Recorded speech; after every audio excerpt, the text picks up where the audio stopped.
the Dallas Cowboys against the Philadelphia Eagles.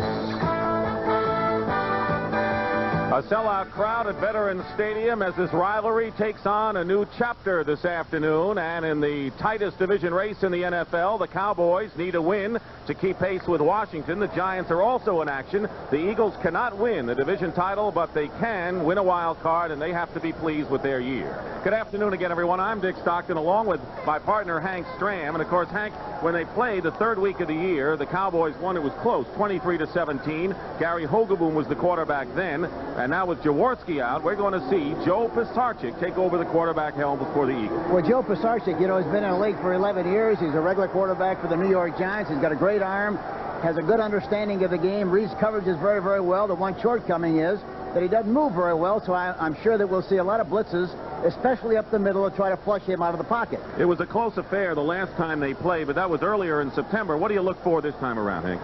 You know, football is a game of repetition, Dick, as you know, and I think any time that you play the Dallas Cowboys, you have to repeat the process. Number one, you have to do a good job of running and controlling 1st and 10 situations. I think it's going to be important to run right at the defense and especially run left. I think you have to keep them out of second and long, third and long situations to keep the 7 defensive backs out of the game. And on the other side of the football, I think the Dallas Cowboys are not a big play team anymore. They have to rely on field position. They want to reduce the size of the field as much as they can so they don't have to travel a long way to get touchdowns. Thank you, Henry, and we have a beautiful afternoon, 50 degrees, hardly a breeze, and partly sunny is the forecast. As Paul McFadden will kick off for the Philadelphia Eagles, the Cowboys have won the toss. There is Gary Allen, who's back there along with Chuck McSwain on the receiving end for the Dallas Cowboys. And the game is underway. It's going over to Allen's side at the goal line. He's at the 20. And knocked out of bounds at about the 23-yard line. So let's check the Cowboys offense. Danny White making his 4th start of the year at quarterback. Tony Dorsett and Timmy Newsome, not Ron Springs. Timmy Newsome is starting at fullback. Tony Hill and Doug Donnelly are the wide receivers. On the offensive line, more problems. Rookie John Hunt starts at right guard. A guard, Brian Baldinger, will be at right tackle. And, of course, Cosby is the tight end, and he is having a fine year. 1st and 10. At the 23-yard line.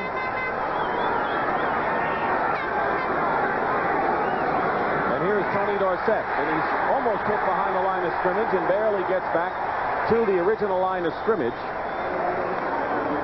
Let's check the Eagles defensively for you. Dennis Harrison, Ken Clark, and Greg Brown all have really come on as pass rushers up front on the 3-4.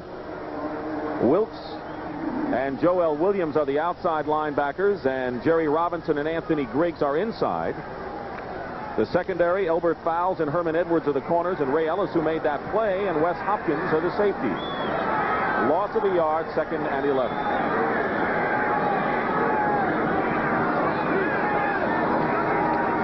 Play action pass, and White finds Tony Hill, and Hill doesn't get much. To about the 27-yard line where Joel Williams makes the tackle. We talked to Tony Hill last night. Yeah, he's got a lot of confidence and feels good about what they're doing as far as the Cowboys are concerned. He thinks that he can beat anybody. I asked that question specifically. I said, who would you rather run against, one quarter or the other? He said, doesn't make any difference. Just have the quarterback throw the ball to me and I'll catch it. He broke out of a kind of a slump with 8 receptions against the Patriots last week, plus a touchdown. It'll be 3rd down and 6 at the 27. Eagles in their nickel package defensively. And out of the spread, White caught, 1st down, and it's to Tony Hill again. It'll be a 1st down for the Dallas Cowboys at the 34-yard line. Herman Edwards making the tackle on Tony Hill. They're in a shotgun formation. And he looks down the middle and then throws outside to Tony Hill. Catches the ball in front of Herman Edwards. He knew exactly where he had to go for the 1st down. And, you know, a guy like Tony Hill, it's very important that he feels he's an intricate part of the game plan, and he knows he's an intricate part when you throw to him early in the game. And that kind of a pass indicates what you said at the top about how the Cowboys have to travel offensively in this game. So they have a 1st and 10 at the 35-yard line. Play action, and White in a rare rollout He has room, and he's going to run it. Gets to the 43-yard line, make it the 42, and he picked up almost 8 yards on that play. Ray Ellis making the tackle. Danny White had an injured shoulder, was out a couple of games, and so he really takes a chance there. That kind of a play, the out-contain man. The contain man means that he's got to keep the quarterback in the pocket. Dennis Harrison, number 68, the left defensive end, took a sniff inside, and for that reason, he was able to get outside of that defensive end and had plenty of room to move the football. Second and short yardage.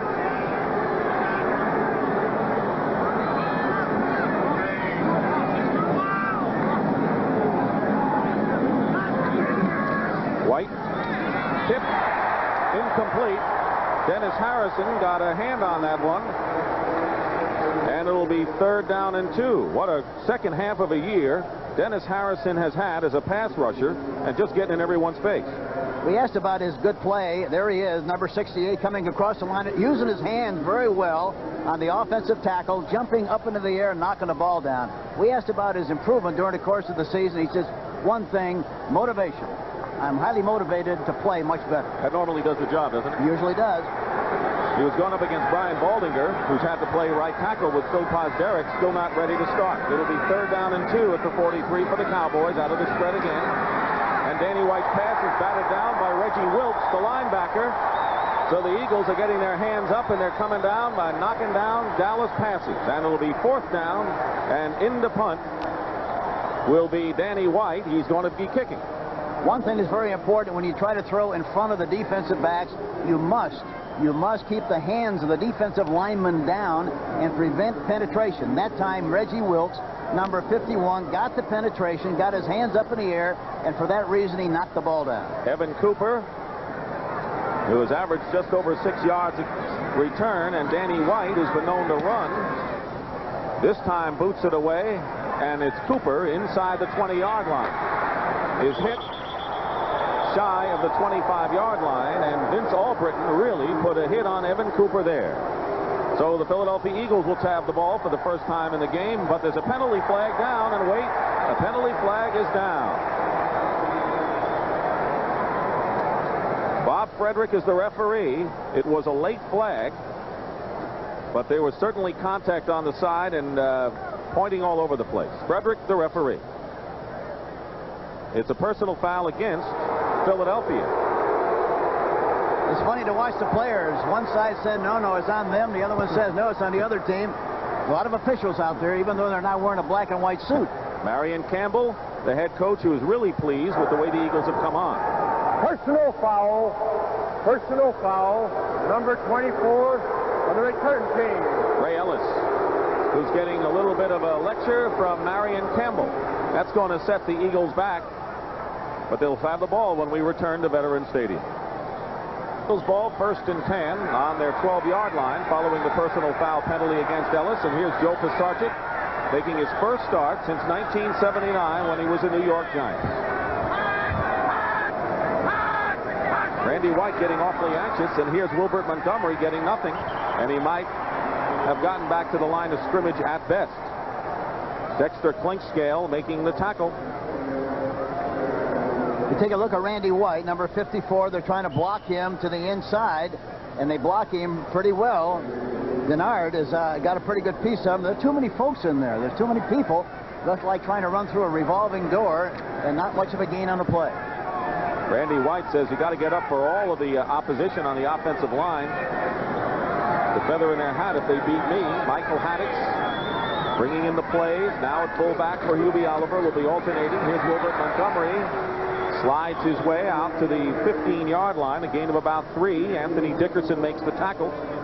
Montgomery's the leading rusher for the Eagles at 607 yards, but he's been playing with bruised ribs, and he has yet to go over 100 yards in a game this year. Here comes the 7 backs. 4-row defense.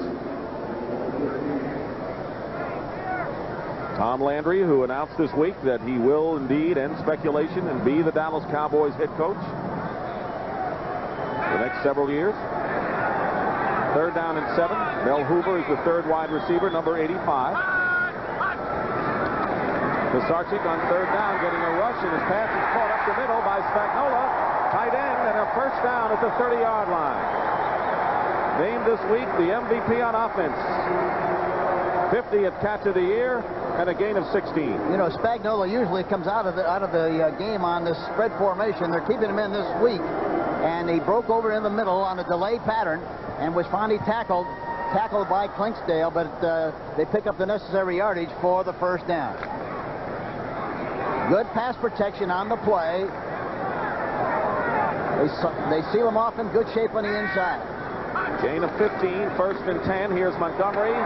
Runs right into Michael Downs and is shy of the 35-yard line. He picks up 4 yards, though, on the play. Michael Downs making the play on Wilbert Montgomery. We talked about that NFC title game that we looked at the top of the program. He gained 194 yards with Montgomery in that game, including a 55-yard touchdown. So he has fond memories against these Dallas Cowboys. Second down and 6 at the 34. Montgomery coming out wide to the left. The lone setback. They might try to, as much as they possibly can. I think they're going to try to work on Dexter Clinkscale as much as they can. That time he came in from the outside and really made a good play in the tackle. Randy White made the tackle right there on Michael Haddix, carrying for the first time.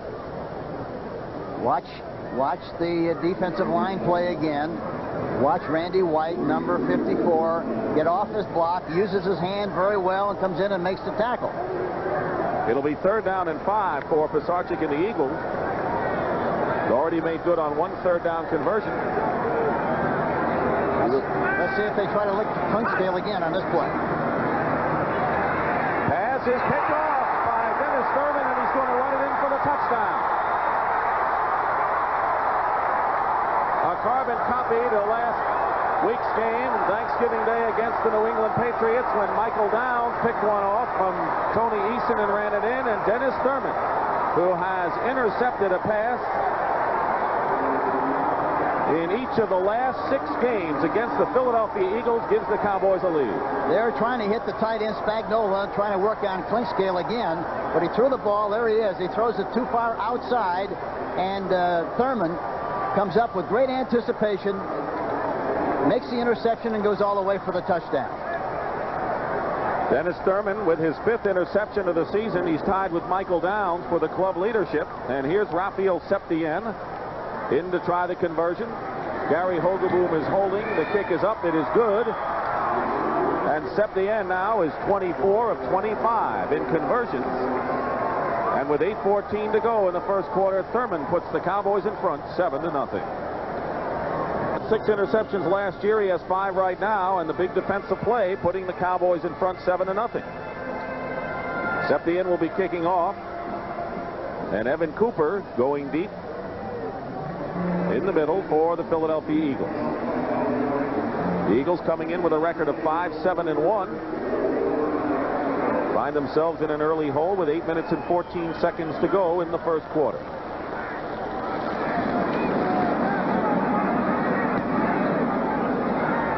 Cooper at the 8-yard line. A problem. And brings it out close to the 20-yard line. Vince Albritton making the tackle on Evan Cooper. And so the Philadelphia Eagles will take over once again at the 19-yard line, with Joe Pisarcik leading the way. Mike Quick, who has been an outstanding receiver last year, and of course came on with 8 catches against the Cardinals last week, has sore ribs and tendonitis of the knee, but Kenny Jackson, the fine rookie, is back in the action. I talked to Mike Quick before the game in the locker room. Boy, he was disappointed that he couldn't play. He said he was just sore and tender. He'll be back next week, but no business today. Tony Woodruff is split out to the left, first and 10 at the 19-yard line. Wilbert Montgomery finds a hole off the left side and runs into Michael Downs again. But he picks up just about 5 yards on the play, close to the 25-yard line. I think basically, you know, you feel you can run to the left more so than to the right, and as a result, you have to stay with that plan. And you can't say, well, we ran there the last time, so we better run someplace else because they're going to stop us. You have to run there until they do stop you. And that was a great illustration of it. They got off the ball in good shape and picked up 5 yards. Marion Campbell, who, of course, sending in the offense. There's Ted Marchibroda a different way with Jaworski out of there by shuttling in the fullback. Montgomery on the pitch. Good block by Leonard Mitchell. And Wilbert Montgomery takes it out to the 26-yard line. It'll be third and short yardage for the Philadelphia Eagles. Cowboys are coming in with their 4-0 defense nonetheless. Dutton and Lockhart made the tackle for the Cowboys. Running to the right is like trying to put perfume on a skunk. It doesn't do much good. You know? I guess not. Third down and 3. Cowboys will go with that 4-0 defense just about any time, I guess. Well, they put a lot of pressure on you, and the thing about it is you don't know whether they're going to be in zone, you don't know whether they're going to blitz, you don't know whether they're going to be man for man. As a result, it creates some indecision. Don Schmerich, number 60, is in for Dutton as part of that package. Pressure on Pisarcik. Schmerich, the pass is caught by Spagnola and then lost. It's a fumble, and the Dallas Cowboys have recovered.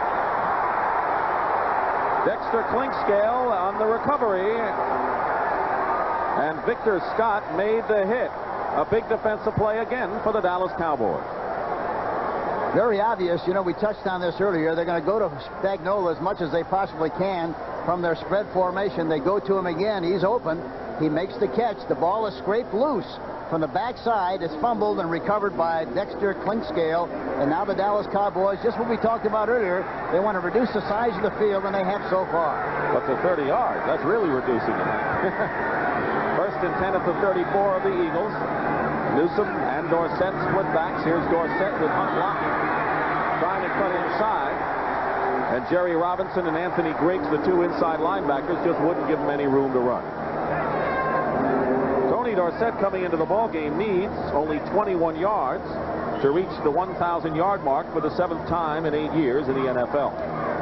It's unusual that the personality of the Cowboys has changed so much this year, but again, a great illustration of how the coaching staff takes advantage of their situation. They average 30 runs a game, 39 passes a game, which is way above what they normally like to do from a passing standpoint. Second down and 9. Tony Hill and Mike Renfro are out to the left, and Renfro comes in motion. Dorsett, not much. It'll be third down and about 8 for the Cowboys. Anthony Griggs again is in on the tackle with help from Joel Williams, the outside linebacker. You know, the Philadelphia Eagles use a zone defense, but it's a very tight zone defense, and their defensive backs and linebackers, they do not watch the quarterback like most zone teams do. They watch the receivers, and as a result, they play them a lot more tight than normal zone teams do. Tony Hill goes out to the left. 7 defensive backs in there for the Eagles. Third down, close to 9. Here's Danny White up the middle, and it is almost picked off. It was deflected first by Duriel Harris, and Harris almost allowed an Eagle to pick it off. Elbert Fowles was defending Duriel Harris on the play. It'll be 4th down. And I think whenever they get a chance, they're going to try to pick on Elbert Fowles, number 29. Not that he isn't a good player, but they think maybe because of his inexperience, they can work on him better than maybe some of the other defensive backs in the Philadelphia secondary. So the Eagle defense holds following the second turnover of the ball game, and now Danny White will kick from just inside the 50. Evan Cooper is deep for the Philadelphia Eagles. If they have some kind of a gimmick play on this kick situation, we might see it. No, they don't. And that one is going to sail into the end zone for a touchback. So the Eagles escape some danger following that fumble, but they'll get it back, trailing 7-0, 4:54 remaining in the first quarter. Stadium in Philadelphia on a perfect Sunday for football on this first weekend in December. Dick Stockton and Hank Stram reporting. The Cowboys lead 7-0, but the Eagles have it 1st and 10 on the 20. They've turned the ball over the first 2 times they've had the ball today, and one really cost them.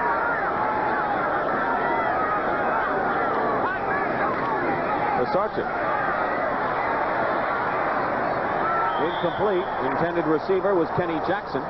We talked about Jackson, the #1 draft pick out of Penn State, who was out 4 games with a shoulder separation. Came back against the Cardinals last week, but did not get in. And with Mike Quick out of there, Hank, they're really going to have to rely on Jackson's speed today. Yes, and I think the other thing that's very important, I think anytime that you roll out like Pisarcik did on that last play, the receiver has to give himself more room on the sideline because it takes a little time to get out to the outside. You either got to hit inside more or deeper and then break outside. The timing of the pattern was not good. Second down and 10. Michael Haddix is the running back. Pressure. Dickerson coming in. Pisarcik loses the ball in the air, and it's going to be an incompleted pass. I don't know if anyone tipped it. It looked like Pisarcik just lost it, but maybe we'll get a closer look. That ball just slipped right out of his hand, and that's the problem with a brand new ball. That ball is pretty slippery sometimes. If you don't have a pretty good grip on it, it's going to slide right out of it. Look at this. He brings it back to throw it, and as he brings it back, it just falls right out of his hand. 3rd down and 10. We talked to Pisarcik in Friday's practice. Says, I've been in the game 11 years, Hank. He says, Ron and I are best friends, but this is my 2nd game, and I'm excited. And Ron called him and wished him well and is pulling for him all the way. That's not surprising, knowing Ron Jaworski. 3rd down and 10 at the 20-yard line. Here comes the pressure on Pisarcik. And he overthrows Mel Hoover. Covering on the play was Everson Walls. I tell you, they did a good job of picking up. They did a good job of picking up the blitz on the last play. The offensive line of the Philadelphia Eagles. There you see Clinkscale, number 47, coming. You see number 60 coming, Don Smerick. But he hung in the pocket very well, and they picked up the blitzes extremely well. Michael Horan having a good year, averaging nearly 42 yards a kick. Gary Allen is back for the Dallas Cowboys. The kick sends him to the 30. Here's Gary Allen to the 40. And gives the Cowboys good field position just about to the 45-yard line. We have 4 minutes 25 seconds remaining in the first quarter. Dallas has had the field position, and they have the lead. Well, here's Ernie Staudtner, the defensive coordinator of the Cowboys, Hank. You spent some time with him last night. Yeah, he talked about the game, of course, and related this one to the Buffalo game a couple of weeks ago that we did. He said he felt his team defensively was going to be very ready for the game. It looks like they made some adjustments with their flex defense, and we'll talk about that as we go along. I guess their defense has made some adjustments. They've done the job so far. 1st and 10 on the 44. Danny White's pass is caught by Tony Hill and out of bounds. It is a 1st down for Dallas, but right now for an NFL Today report, here's Brent Musburger in New York. Brent? Dick, in this sequence is Patriots against Cardinals. Craig James hit by linebacker E.J. Jr., picked up by linebacker Thomas Howard, 29 yards. The Cardinals lead 14-0 over the Patriots. Back to Dick.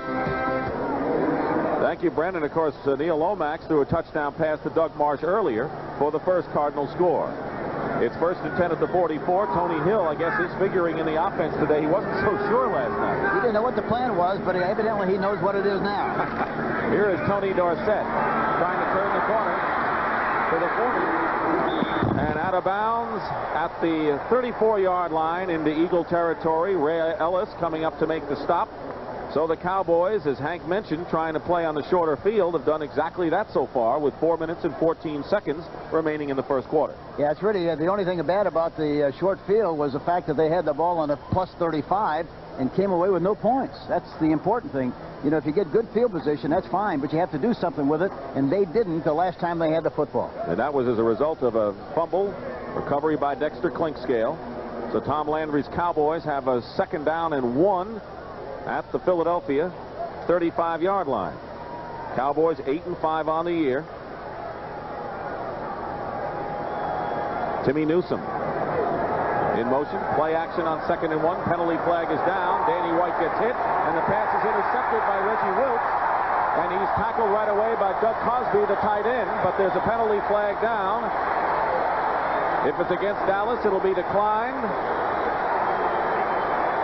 Greg Brown put a terrific rush on Danny White. The roar of the crowd will indicate this call, and I think they have an idea already. It's against Dallas. I'm surprised that Danny White threw that ball. Didn't have anything on it at all. It's a play-action fake, and he was trying to hit Newsome all the way across the field. Watch it now. They play-action fake. It's not a very good fake at all. Newsome is coming across from left to right, and he throws the ball. There's 2 people right by Newsome. He throws it short, and it's intercepted there. And now the Eagles have possession, 1st and 10. And for Reggie Wilkes, his first interception of the '84 season.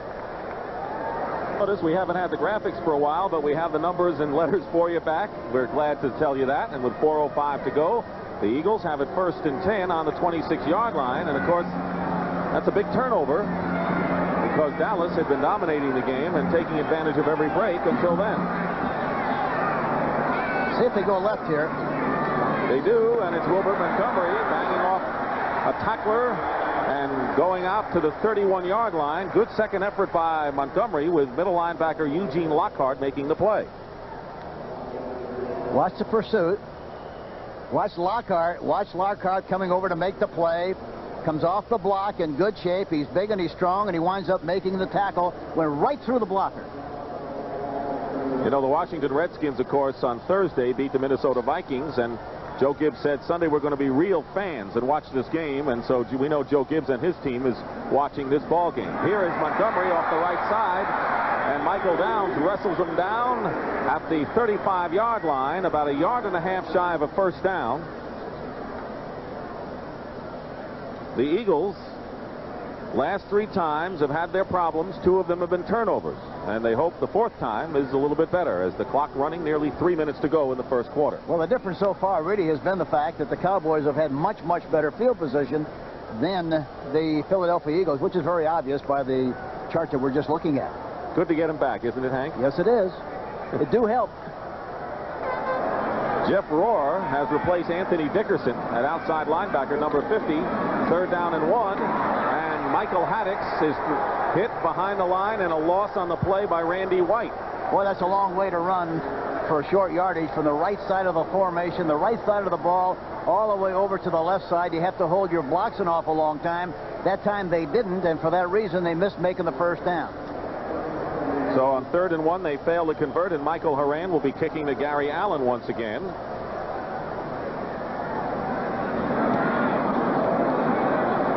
Allen, low kick on the 26-yard line, will give the Dallas Cowboys decent field position again as he runs it out to the 41-yard line. Vito Cabb making the tackle, a 14-yard return by Gary Allen. Well, in the month of December, CBS Sports coverage of NCAA basketball will feature the nation Las Vegas against Georgetown. They like to throw in front of Herman Edwards. Let's see if they do this on 1st and 10. There's some room over there. Now they're changing the coverage. At the 41-yard line, Danny White has some time. Dumps it off to Timmy Newsom, who makes the catch back of the line of scrimmage. Jerry Robinson making the tackle. Newsom, of course, came back into the starting lineup for the Thanksgiving Day game against the Patriots when, in an effort to inject more offense, Doug Donnelly came in as well as Newsom. Newsom is a big back. He's big and he's strong. He's got great speed. You know, he's a big play guy. I don't think he blocks nearly as well as Springs, but overall he's capable of making the big play. They give him a yard, call it 2nd and 9 on the 42 with 1.5 minutes remaining in the first quarter.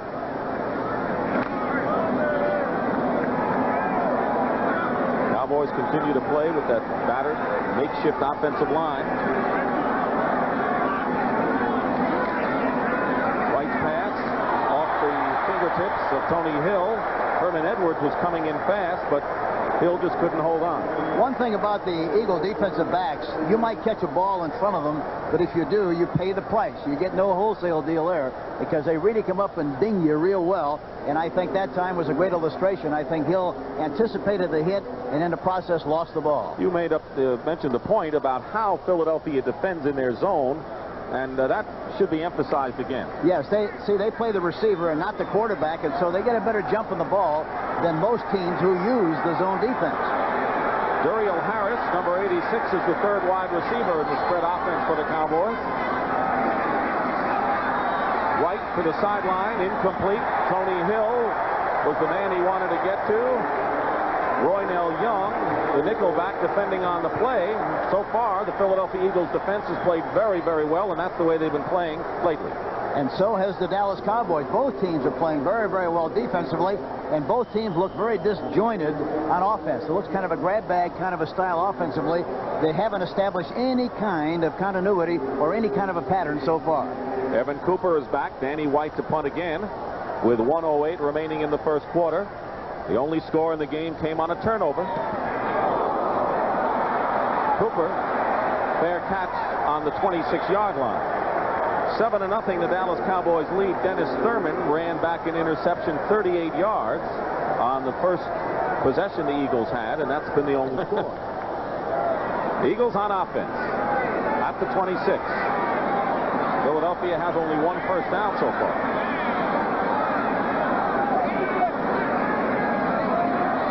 Pisarcik fires, caught. Spagnola to the 45-yard line, a gain of 18 yards. Downs and Lockhart finally brought him down. Spagnola, their big gun, their tight end, they like him very much. An inside rush by Too Tall Jones. Spagnola just breaks into the middle area. That's his domain. That's where he wants to do business. And he gets the ball. Watch him. Watch Too Tall Jones trying to rush the passer on the inside. Dutton goes outside. Too Tall gets penetration, but the ball is thrown before he gets any progress. 1st and 10 at the 44-yard line for the Eagles. This may be the last play or so of the first quarter. Pisarcik has time. His pass incomplete. John Spagnola, the intended receiver. Boy, Lockhart made a good play. The middle linebacker getting a piece of the ball. He looked like he tried to loft the ball right over the top of Lockhart, but he jumped up there in great shape and made the play. He messed up the timing on the pass, but you remember Spagnola told us the other day that the one thing Pisarcik has, of course, is the ability to feather the ball when he needs to, and that was an example of it. It just didn't work out for the Eagles. Yeah, just didn't get enough air in the balloon that time to get it over the top. 11 seconds remaining, as you see, in the first quarter. 2nd and 10 for Philadelphia. They're at the 44.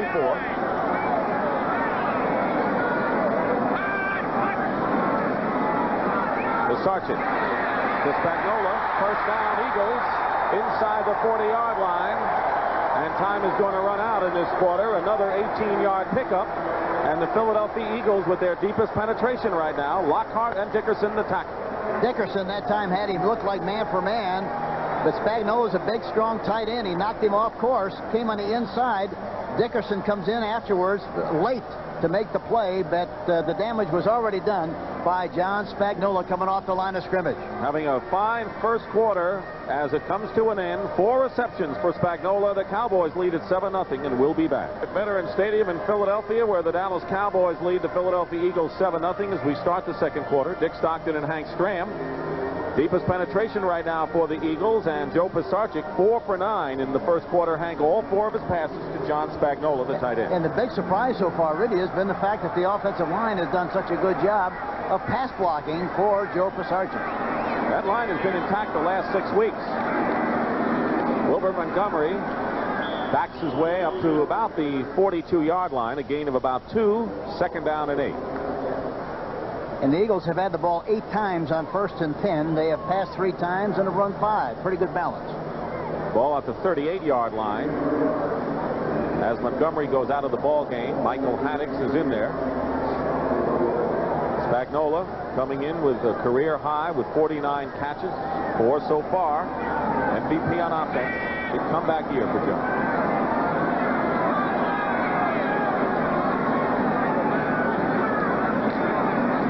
On Pisarcik, and he's going to go down. Randy White, first sack of the ball game, and last week against the Patriots, Tony Eason was sacked 10 times by the Dallas defense. Mike Hagman, number 58, was blitzing from the outside. We just got through talking about how good the pass protection was. Here's Hagman. Look at number 58.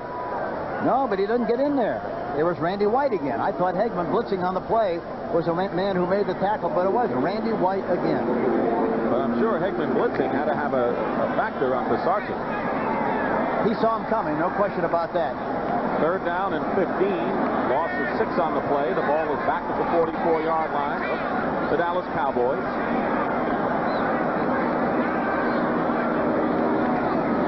Here comes Randy White again. The pass is dumped off and incomplete. Wilbert Montgomery, the intended receiver. Looked like Pisarcik was just trying to push that ball to Montgomery. Bates covering on the play. Watch there in that. Here comes Randy White coming all the way around the outside, and he gets free. Nobody picks him up. But Pisarcik didn't see him coming, feathered the ball nicely, but it looked like he kind of aimed the ball a little bit instead of throwing it. And as a result, it was just a little bit short, and Montgomery was not able to pick it up, and also Bates really covered well on the play. Gary Allen is back. Mike Moran will punt from his 40-yard line. Dallas has had good field position so far. Not been able to capitalize on it. Neither of the Cowboys have been able to take advantage. Defense is dominating here.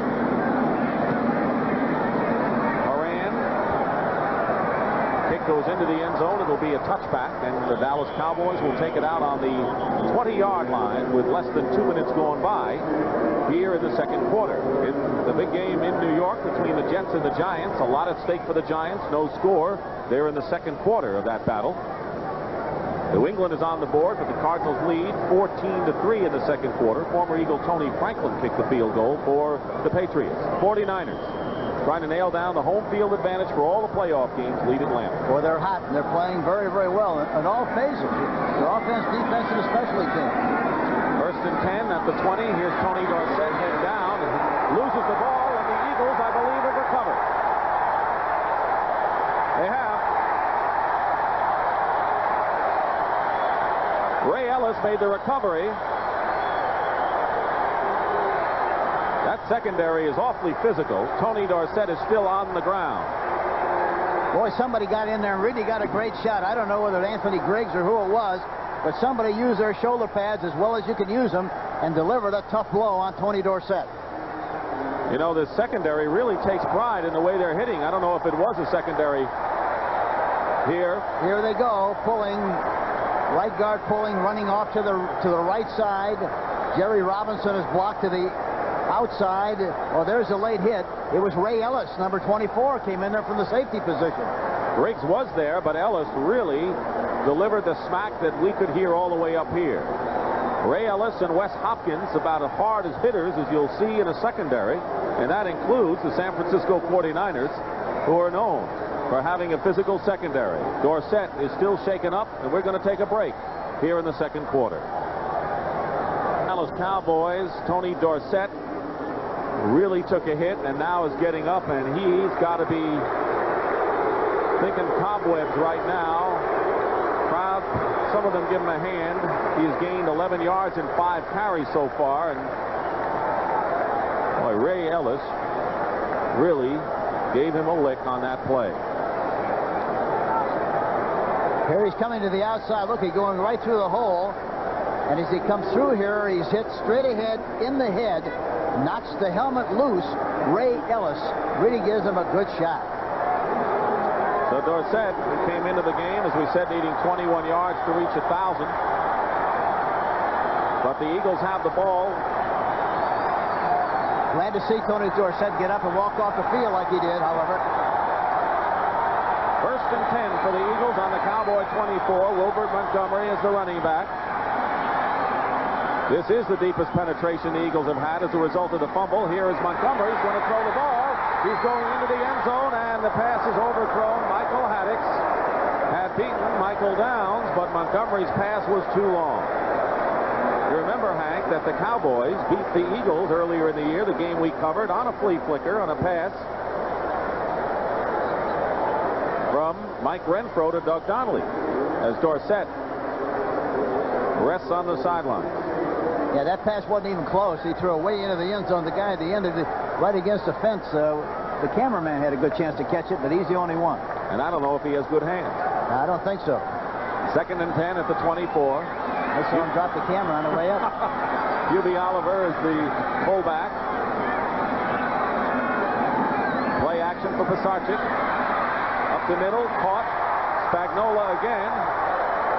Spagnola does not have a first down. He gets to the 17-yard line. Michael Downs making the hit as Pisarcik took a hit himself.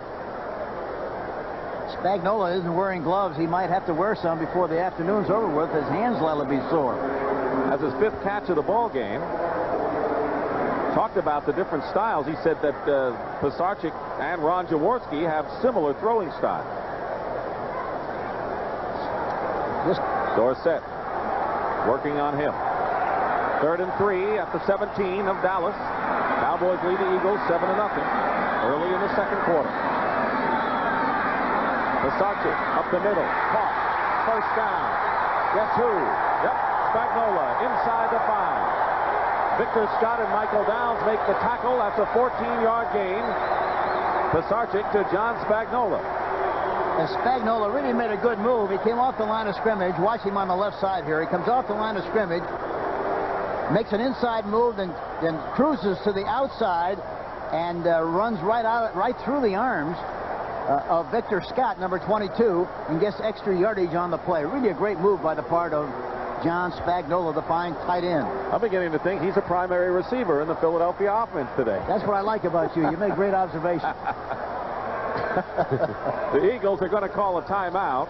They're using one of their first half 3 right here. They have first and goal inside the 5-yard line.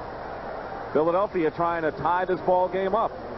11:58 to go. Stram here in Philadelphia. Sell out at Veterans Stadium. First and goal at the 4 for the Eagles, who trail 7-0. Dennis Thurman intercepted a Joe Pisarcik pass and ran 38 yards, and that's been the only score. We've already had 4 turnovers in the ball game.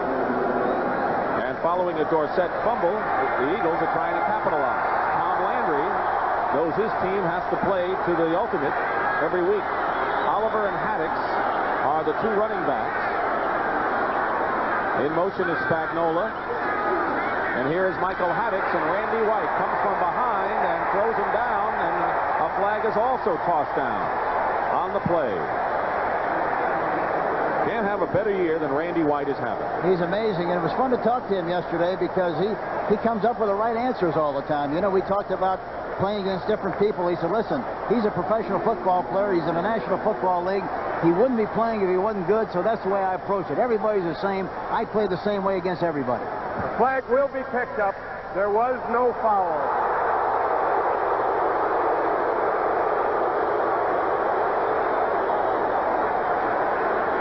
Watch Randy White come through the gap.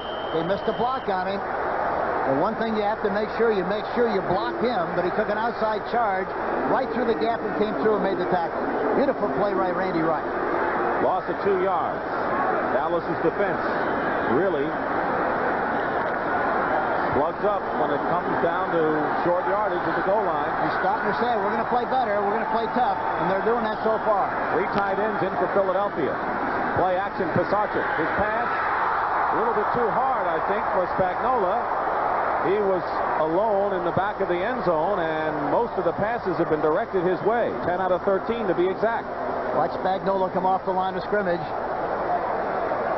Pretends it like he's going to block Clinkscale and then goes to the inside. He's there. Threw it too hard and went right through. He ought to catch that kind of a ball. It doesn't make a difference how hard it is. He ought to catch that one. And maybe that's what he's telling Pisarcik as they break the huddle. 3rd down and goal at the 6. 11:50 to go, second quarter. 7-0 Cowboys. A lot of men at the line. Pisarcik. Pass. Incomplete. Juby Oliver was the intended receiver, and the Eagles, Pisarcik going over. Bill Bates defending on the play, complaining a foul against Dallas, but no go. Pisarcik waited too long to throw the ball into the flat to Juby Oliver. He was open for a long time. By the time he decided to throw the ball, it was too late, and Bates came over, number 40, and made the play. So rookie Paul McFadden, who had a bittersweet game last week, he set a new club season field goal mark with his 26, but missed a 4th quarter field goal that cost the Eagles the ball game. This will be a 23-yard attempt with Pisarcik holding.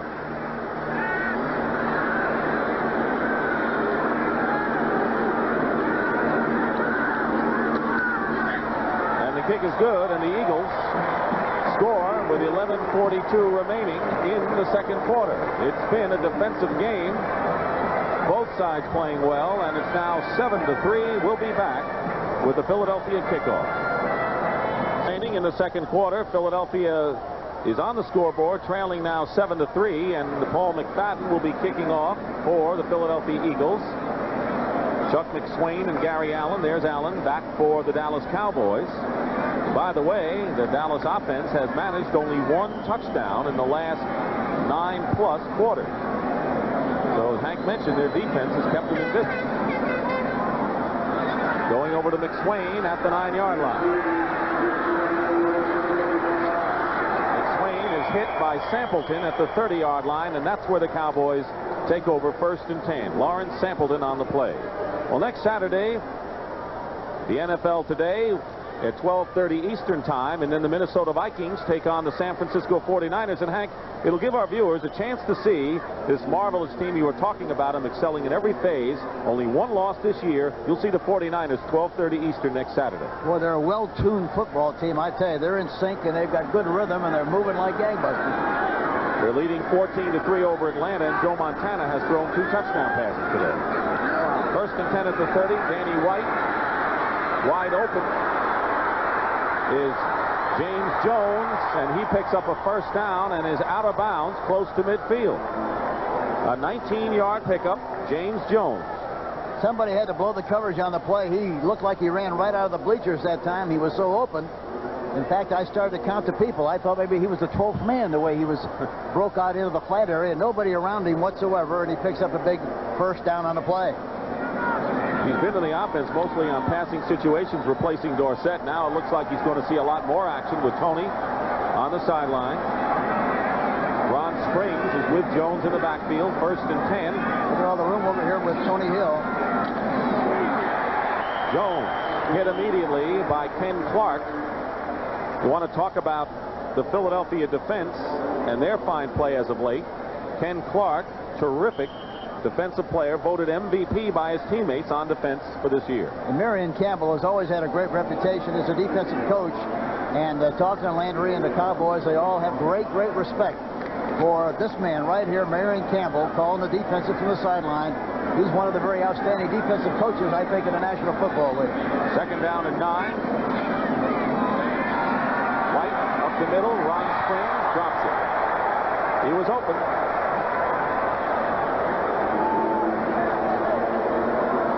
Green Bay trailing Tampa Bay 7-0. The Buccaneers are looking for a sweep over the Packers if they can win that game. And the Denver Broncos headed for the playoffs over Kansas City 7-0 in the second quarter at Arrowhead Stadium. Buffalo 21, Indianapolis 2 in the second quarter. Bills are going with Joe Dufek, quarterback they like for the future. Yeah, they talked about him a couple of weeks ago, like him very much. Pittsburgh 3, Houston nothing. It'll be 3rd and 9, just short of midfield for Dallas.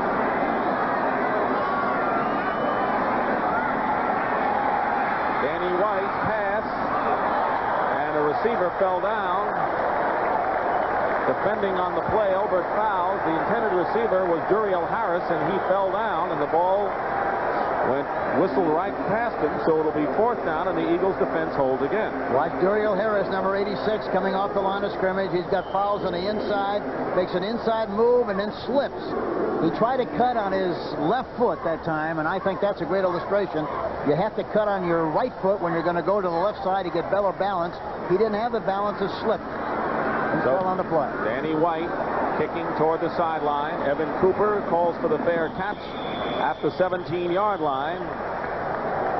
It's like one of those old Southeast Conference games with Mississippi and LSU back in the 50s. Field position and defense dominated. Defensive battle, Hank. 7-3 Dallas in front. There's a lot of good hitting going on, that's for sure. Ball at the 17-yard line. Joe Pisarcik. He's replaced Jaworski in relief 3 times prior to last weekend's game against the Cardinals, so he has seen action this year. And in the pass, pitched to Montgomery with Hubie Oliver blocking, but not much on the play. Hegman and Dickerson, the outside linebackers. I'm surprised they went ahead with that play that time. The strong safety was on the line of scrimmage almost, and they had it was like having an extra linebacker on that side. It's hard to make that kind of a play go, and they didn't. Really kind of a wasted play. No gain. 2nd down and 10 at the 17-yard line. Giants have jumped ahead of the Jets 7-0 on a touchdown run, 1 yard from Rob Carpenter with 3:44 to go in the second quarter. Pisarcik under siege. Pass is caught by Spagnola, close to a first down. At the 28-yard line, Michael Downs makes the tackle. What a game Spagnola's having. 7 catches. Well, that time Klingsky was on the outside again. There's a good pattern. They bring him all the way across the field.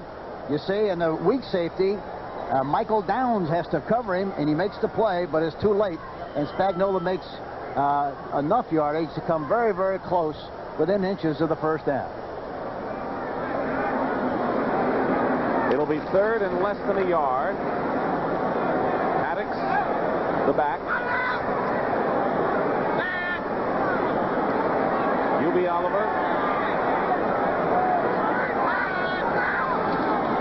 Michael Haddix appears to have the first down. Too Tall Jones and Randy White were there, but right now, for an NFL Today report, here is Brent Musburger in New York.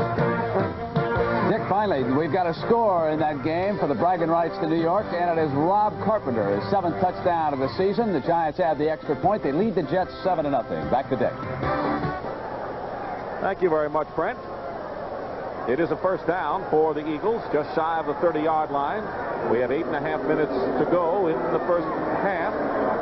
Only one touchdown, and that was made by the defense. Dennis Thurman on a 38-yard interception. I see another pass here on 1st and 10.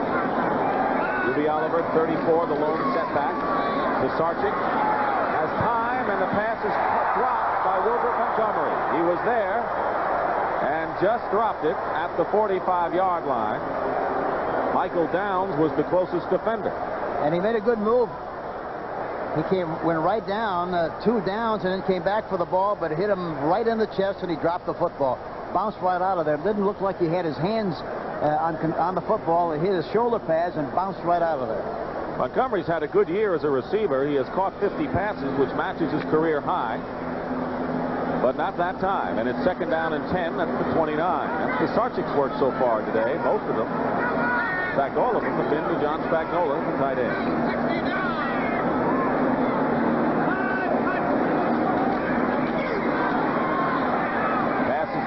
By Spagnola at the 36-yard line. It'll be 3rd down and about 3 or 4. Michael Downs again on the tackle. See, Spagnola's big and he's strong, and he fights right through. Watch the linebacker trying to hold him up, but he's strong enough. Look at it. He brings up his left arm, fights right through the linebacker, Dickerson, and then breaks to the inside, right by the numbers, and he makes the catch, and Downs finally makes the tackle. The Spagnola is 6'4", 240. Well, Spagnola and Downs are really getting to know each other in this first half, if they didn't already. It'll be 3rd down and long 2 for the Eagles with 7:25 to go in the half. Pressure and a blitz, and there he goes. Randy White.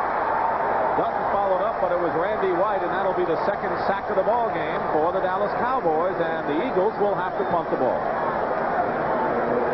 Randy White again, number 54. Number 73 trying to block him, Steve Kinney. He makes an inside move, runs right by him, and makes the penetration and makes the tackle. But he's so quick. He's deceptively quick, strong, and also fast. That's a great combination. Plus the fact that he's got a great Valentine. He really loves to play. Michael Horan will kick.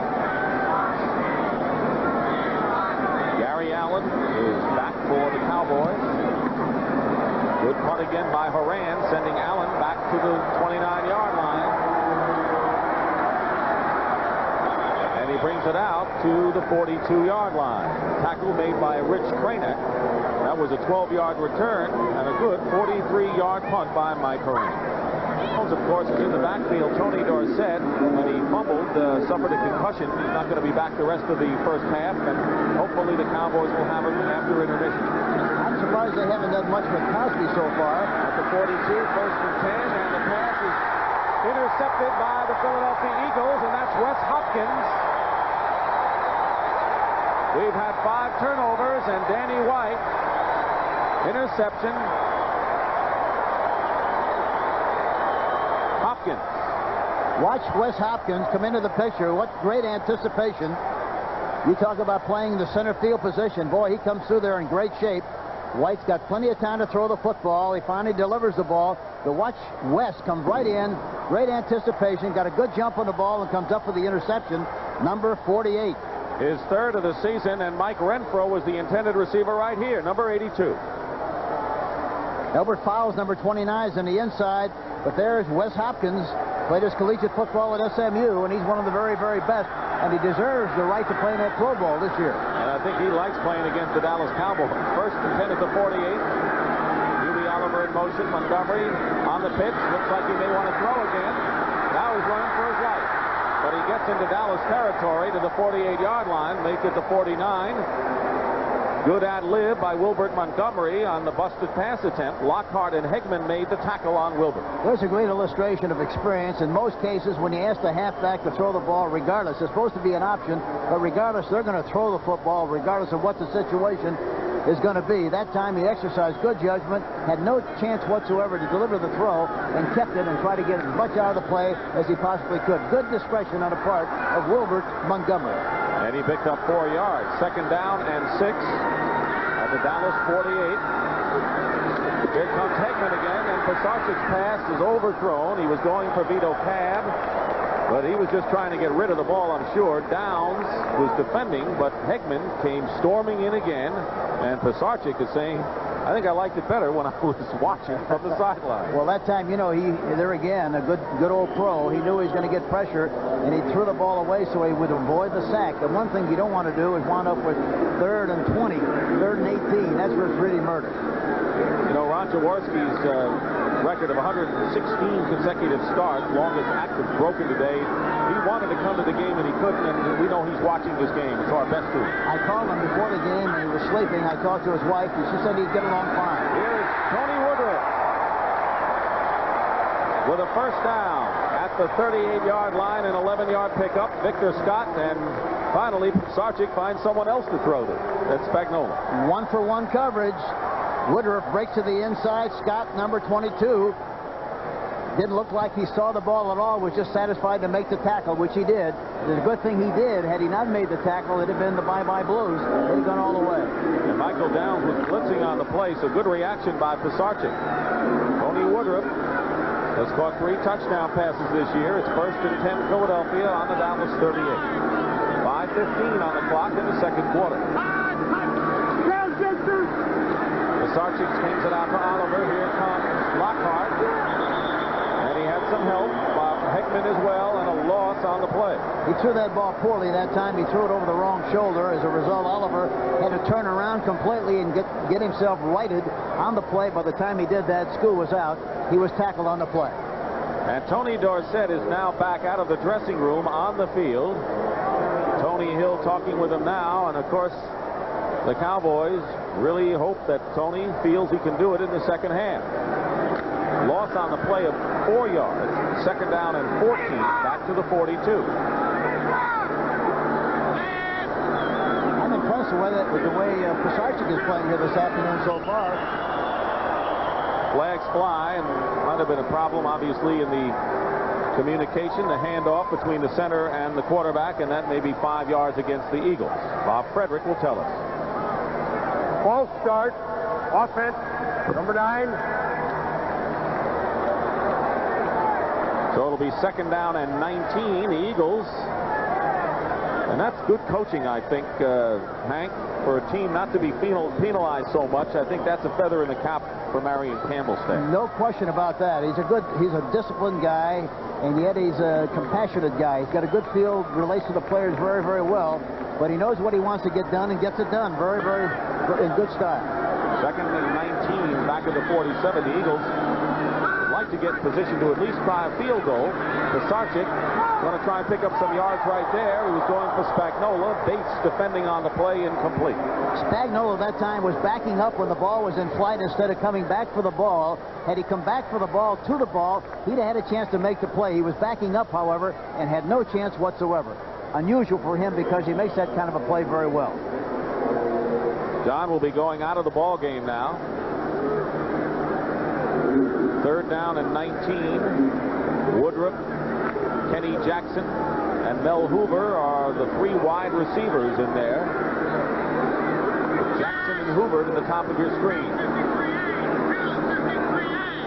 Now they got a 3-man rush, 3-man line, I should say. Here's Randy White playing as a linebacker in the middle. Pisarcik completes the pass to Haddix at the 42-yard line. It'll be way short, and they're not going to be able to try the field goal, and Horan will come in to punt. Bill Bates and Everson Walls defend again. So defense continues to maintain the spotlight in this game. And that time they had Randy White, as I mentioned to you. They had a three-man line, and he was off the line of scrimmage, playing a middle linebacker, trying to get good penetration on a blitz situation. Horan should try to kick the ball to his right. He's a left-footed kicker. Should try to kick it up to his right, because if it slides off his foot, it would go right down the middle of the field. If he tries to kick it left, it's liable to slide off the foot and be a bad kick. Let's see where he kicks it. Listen to you. Gary Allen, fair catch. Let's see what kind of bounce it takes. Into the end zone, touchback. And Dallas will take over 1st and 10. There have been 5 turnovers in the ball game. One of them resulted in the only touchdown we've had, a Dennis Thurman interception. Another fumble by Tony Dorsett resulted in a field goal. But the defenses have held. Well, of course, as we told you, Thursday night, the Washington Redskins defeated the Minnesota Vikings, holding off a late rally.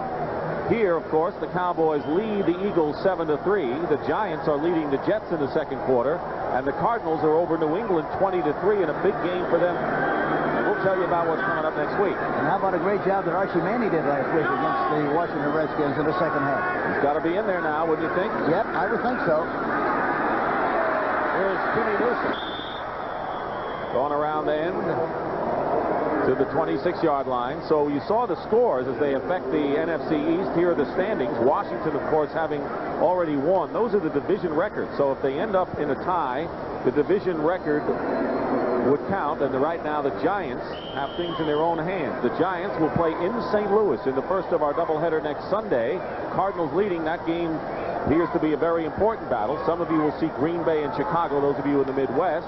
And our Atlanta viewers will see the Falcons against the Tampa Bay Bucks. Tell you about the second game, a big one after this play. Again, I'm surprised they haven't used Cosby at all so far, and they're using his own defense. Usually the tight end is involved in that kind of a plan. Timmy Newsom is stopped by Greg Brown. Good play by Greg Brown. It'll be 3rd down. And, of course, the second game of our NFL doubleheader, the Washington Redskins and the Dallas Cowboys, a big one as it always is now. That rivalry, check your local listings. The second game next week, Hank. That's always a dogfight, and of course, talking to Washington earlier in the week, they're very, very excited about playing the Cowboys. And of course, Philadelphia, talking to them and talking to Stockton. Stockton said, you know, the Eagles hate the Cowboys, and I don't blame them. That's what he said. And the Redskins may hate them even more. That's right. Here's Jones. Close to a 1st down at the 30-yard line. Herman Edwards making the tackle. It was 3rd down and 5, and a good call by Danny White. James Jones off left tackle. And the Dallas Cowboys have a 1st down.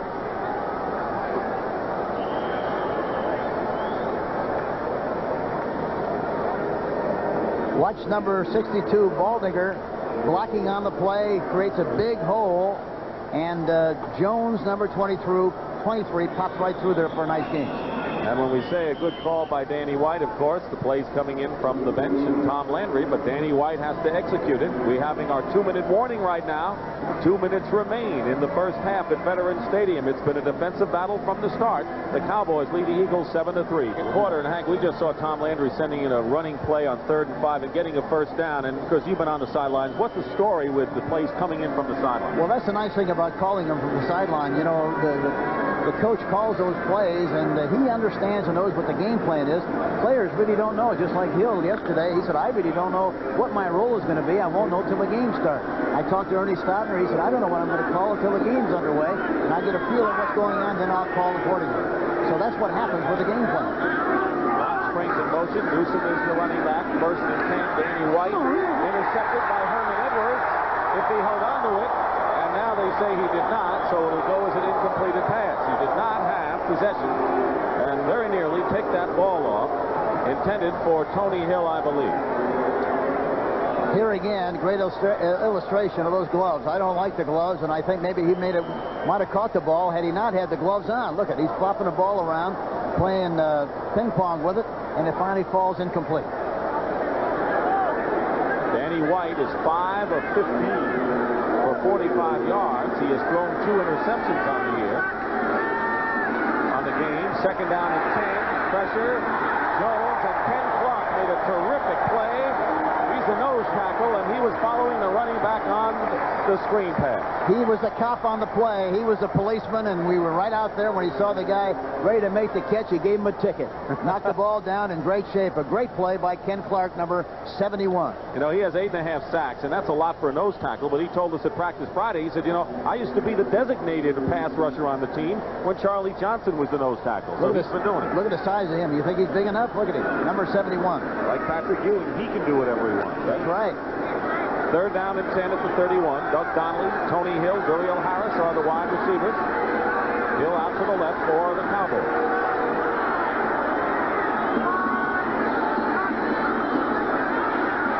White flushed out. He chased, and the pass is intercepted by Ray Ellis. Fumble. And now Dallas gets it back, and Hank, I think, an Eagle tried to run with it before instead of falling on it. That's the thing. Don't be a hero. Fall on the ball. Just make sure we get possession with good field position. Don't try to pick it up, because usually they kick it around and never get to fall on the ball at all and wind up losing possession. I've really never seen Danny White have this kind of an afternoon. He's really had a bad afternoon. He threw this ball, had no chance whatsoever on the move. He's running to the right, throwing it back across the grain. The only guy that's open is Ellis, number 24. He makes the interception, runs down the sideline. Hill is in hot pursuit. He doesn't, he cuts back to the inside, gets hit from the backside by Springs. The ball is knocked loose, and there it is. And you see Harvey Armstrong, 96. He tries to be a hero, pick it up and run with it. He should have just fallen on the ball. Here's Timmy Newsome carrying the ball on first down with 1:25 showing. Herb Scott recovered the fumble for the Dallas Cowboys. We have had 7 turnovers, as you see, in the first half of this ball game, and Danny White has thrown 3 interceptions, but the 1 interception thrown by Joe Pisarcik resulted in the touchdown. And there's Herb Scott making his 3rd start at left tackle for Howard Richards. He made the recovery. Under a minute to go in the first half. Newsome again to the 28-yard line, 2 yards shy of a first down. Evan Cooper makes the play. You know, I talked to Dennis Harrison. We both talked to him yesterday and asked him why the defense has improved so much and why the rush has been so much better. He said, you know, we were insulted by the St. Louis Cardinal quarterback, Neil Lomax. When we played him the last time, he said that he had enough time to throw the ball, to eat a sandwich and drink a Coke. That really infuriated us, and we've been much, much better since then. They don't like to hear that. No, I don't think they do. Bill Postera comes in at right tackle on passing down. Here is Ron Springs, first down for the Dallas Cowboys, and goes out of bounds with 14 seconds showing on the clock. An 11-yard pickup to the 40-yard line. Coming up at halftime, the NFL Today, Brent Nerve will have scores and highlights, and of course, Opportunity Knox meeting Chuck Knox, the Seattle Seahawks, who have done so well in heading for the playoffs, again, in a terrific defensive team.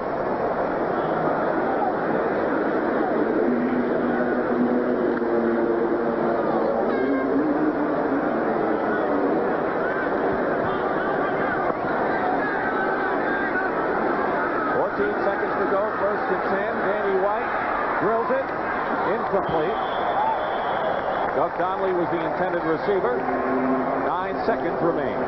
There's another illustration of how well they covered from their zone defense. And there again, they're watching the receivers more than they are the quarterback, and they respond very, very well to what they see. Very fine secondary. Ellis and Hopkins, the 2 safeties, have already picked off Danny White passes today. Reggie Wilkes, the linebacker, had the other interception. Eagles, as usual, going to the air a lot. 2nd and 10. Dallas struggling that way.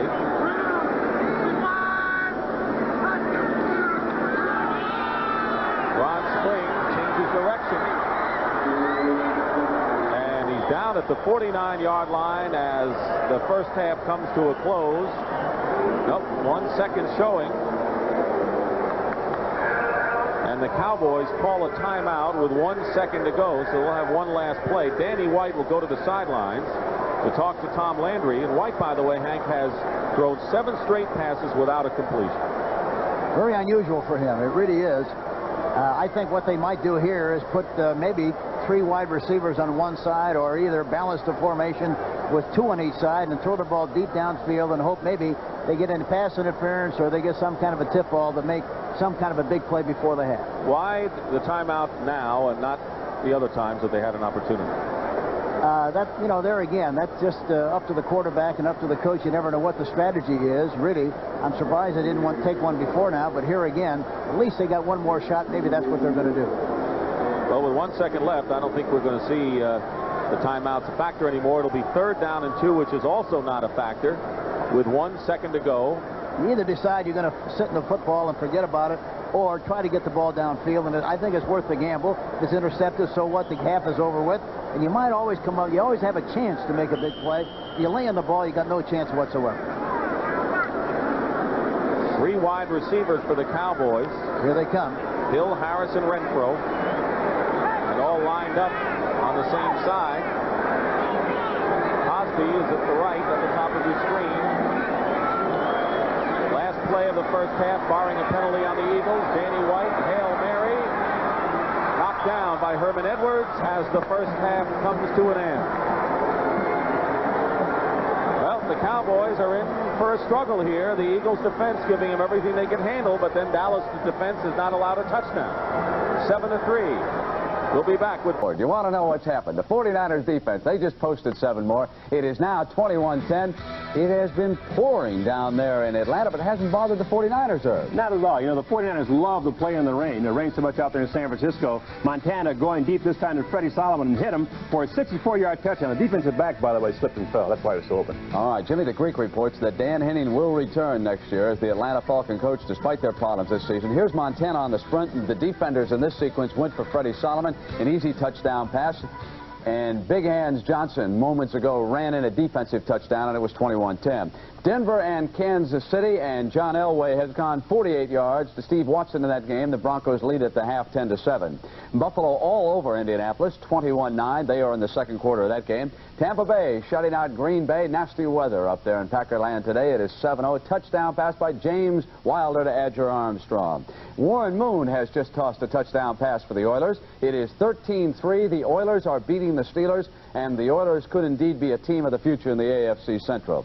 Speaking of the AFC Central, they're already in the third quarter in this one, and it is 10-7, Browns over the Bengals. St. Louis dominating New England. The score here surprises me, not so much that the Cardinals are winning the game, but Irv, they have done it so very easily. You know, the Cardinals have moved the ball all year long, Brent. They sort of self-destruct by giving the ball away. This time, Neil Lomax rolls to his right and found Doug Marsh in the end zone for a 1-yard touchdown strike. Jim Hannafin, of course, knows the Cardinals have to win this to stay within a game of Washington, and who knows which other teams in the NFC East are going to win. Here comes the defensive touchdown. Thomas Howard scooping up the fumble by Craig James. James, incidentally, later turned in a 73-yard run from scrimmage. They didn't score on it. Otis Anderson then taking the handoff, driving in for the touchdown. And again, so far up in Foxborough, this game has gone all the Cardinals' way. And, of course, you're watching Dallas and Philadelphia. And 7-3, and we certainly hope that Tony Dorsett is not seriously injured and can come back in that game in a second. But, Irv, what about that Eagle defense? Well, you know, everybody down in Philadelphia has great pride in their defense. Their defensive backs and linebackers really come after you. They've been playing well all year long. And, of course, that hit on Dorsett in the first quarter was really devastating. Knocked him out of the ballgame. How about the Jets and the Giants? Let's show you how that game is unfolding. The Giants lead over in the Meadowlands, 10-0. They need this one to stay in first place. Defensive battle, Mark Gastineau and Lawrence Taylor, and the Jets should have scored first. You know, it was a bad omen for the Jets early. Bobby Humphrey is wide open, and the ball simply skidded right through his fingers, incomplete. Now here come the defenders. Joe Klecko and Mark Gastineau. They're going to get to Phil Simms this time before he can get the pass off. Pat Leahy had his 36-yard field goal attempt blocked by Elms Patterson. There was a very controversial field goal here. What was the sequence? You know, Kyle Clifton, the middle linebacker, number 59, jumped up in the air now. Remember now that this kick was made by the Giants. But because he jumped up in the air, listen to this rule. If you're not in the line of scrimmage, you cannot jump and block a kick. Therefore, unsportsmanlike conduct called on the Jets. Giants get the ball back, touchdown. Strange rule, Irv. You know, it was a great call, but a lousy rule. I can't understand it, really. It was a terrible rule. And the NFL today continues on CBS. Hank Stram back in Philadelphia. The Cowboys lead 7-3 at the half. And, of course, the Cowboys got the touchdown on a 38-yard interception returned by Dennis Thurman. 7 turnovers in the first half. Danny White, Hank, has thrown 3 interceptions. So the question is this a defensive-dominated game, or is it the fact that the offense just hasn't been able to click? It's been a combination of both things. I think anytime you have this kind of a game, you have to realize that the offense is not doing a good job, and I'm really surprised at Danny White. I'm a great fan of his, and I've seen him play so many great games, but he's been very, very poor in the first half, and I wonder whether or not he'll play in the second half, and they might go to Hogaboom. On the other hand, I think that the Philadelphia defense has been really outstanding. Great hitting. The Cowboy defense has been very, very good. And I think Pisarcik has had a very, very good half for a guy that hasn't played for a long time. That's not an easy situation for Joe Pisarcik to be in, despite the fact that, as we said, he's been in the league for 11 years. And the thing is, it's a tight ball game, 7-3. We'll see what transpires when we come back to Philadelphia. The Dallas Cowboys will be kicking off to the Philadelphia Eagles as we start the third quarter. Here at Veterans Stadium, there's Tony Dorsett, who suffered a mild concussion, did not return to the game early in the second when he fumbled. And, of course, that turnover set up Philadelphia's only points, the Paul McFadden 23-yard field goal, 7-3 ball game. And to talk about the lack of offense and the dominating defense, whichever you prefer, each team is averaging only 3 yards per offensive play, and that's awfully low. Tom Landry, who will go on, continue on coaching. What did he tell us yesterday, Hank? He says, I don't know how the players feel about it. I'm glad I made up my mind to end the speculation. I don't know how they felt. And the other thing, you know, he was very honest about his team. He said, you know, we're not like we used to be. We have to play hard every play and every game, or else we're not going to win. It isn't like it used to be back in the old days when we had such good personnel and just had to pump the ball up, screw the hats on, and go out there and play. It's different now. Marion Campbell, on the other hand, has to feel real good. He told us the other day, he says, we went through a very tough period when we lost 3 games in a row around mid-season. He said, we've matched up well the last 3 weeks against good, tough teams. And I don't think anybody except another coach or on a coaching staff realizes what a great selling job that is when you've lost 3 to sell your team and the idea that you can come back and win. That's what he and his staff has been able to do, and they deserve a lot of credit. You've seen the principals in the kickoff now. Rafael Septien will be booting it, and Evan Cooper will be at the goal line. He is flanked by Ray Ellis and Andre Waters. Set to play. Keep in mind that the Cowboys have won 3 in a row here at Veterans Stadium, or 3 in a row against Philadelphia, 2 straight actually, here at Veterans Stadium. The kick heading for Evan Cooper, and it goes about 2 yards in the end zone. Cooper hit by Bates shy of the 20-yard line. They'll mark it at about the 17 or 18-yard line. Well, this telecast is presented by authority of the National Football League and is intended for the private use of our audience. Any rebroadcast or other use of this telecast without the express written consent of the Philadelphia Eagles and the National Football League is prohibited. Well, the Eagles managed, Hank, only 28 yards rushing in the first half, 27 of them by Wilbert Montgomery. Well, we said earlier, the Stockton said, we'll be ready to play, and we're going to do a good job defensively, and they've done that so far. And Pisarcik's numbers, not bad at all. He's had 1 intercepted. Ball at the 18. Hubie Oliver, the lone setback. Pisarcik hit by Ed Jones. He had 2 sacks against the Patriots. He leads the Cowboys in forced fumbles, fumble recoveries, knockdowns, you name it. He's in the picture, it seems, all the time.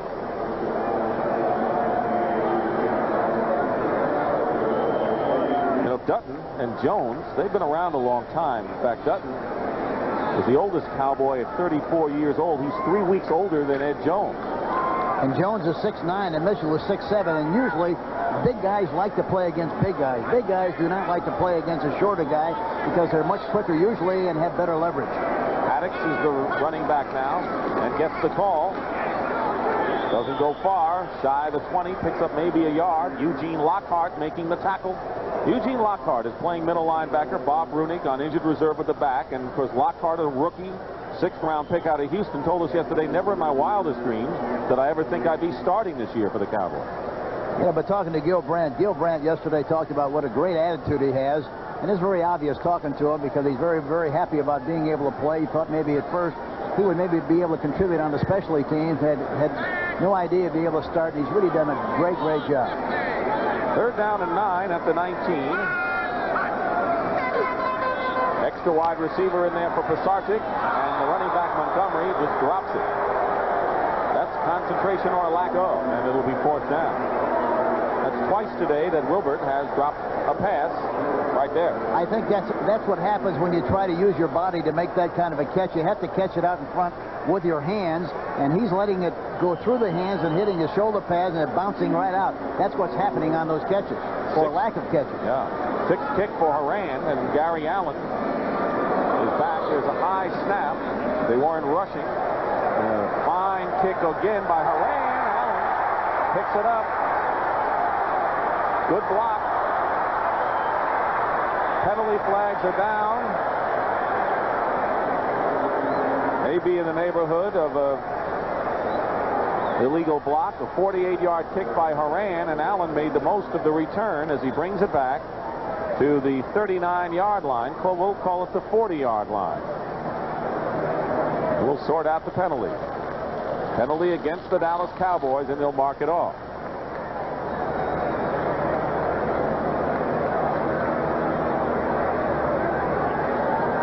Illegal block on the kick return team, number 40.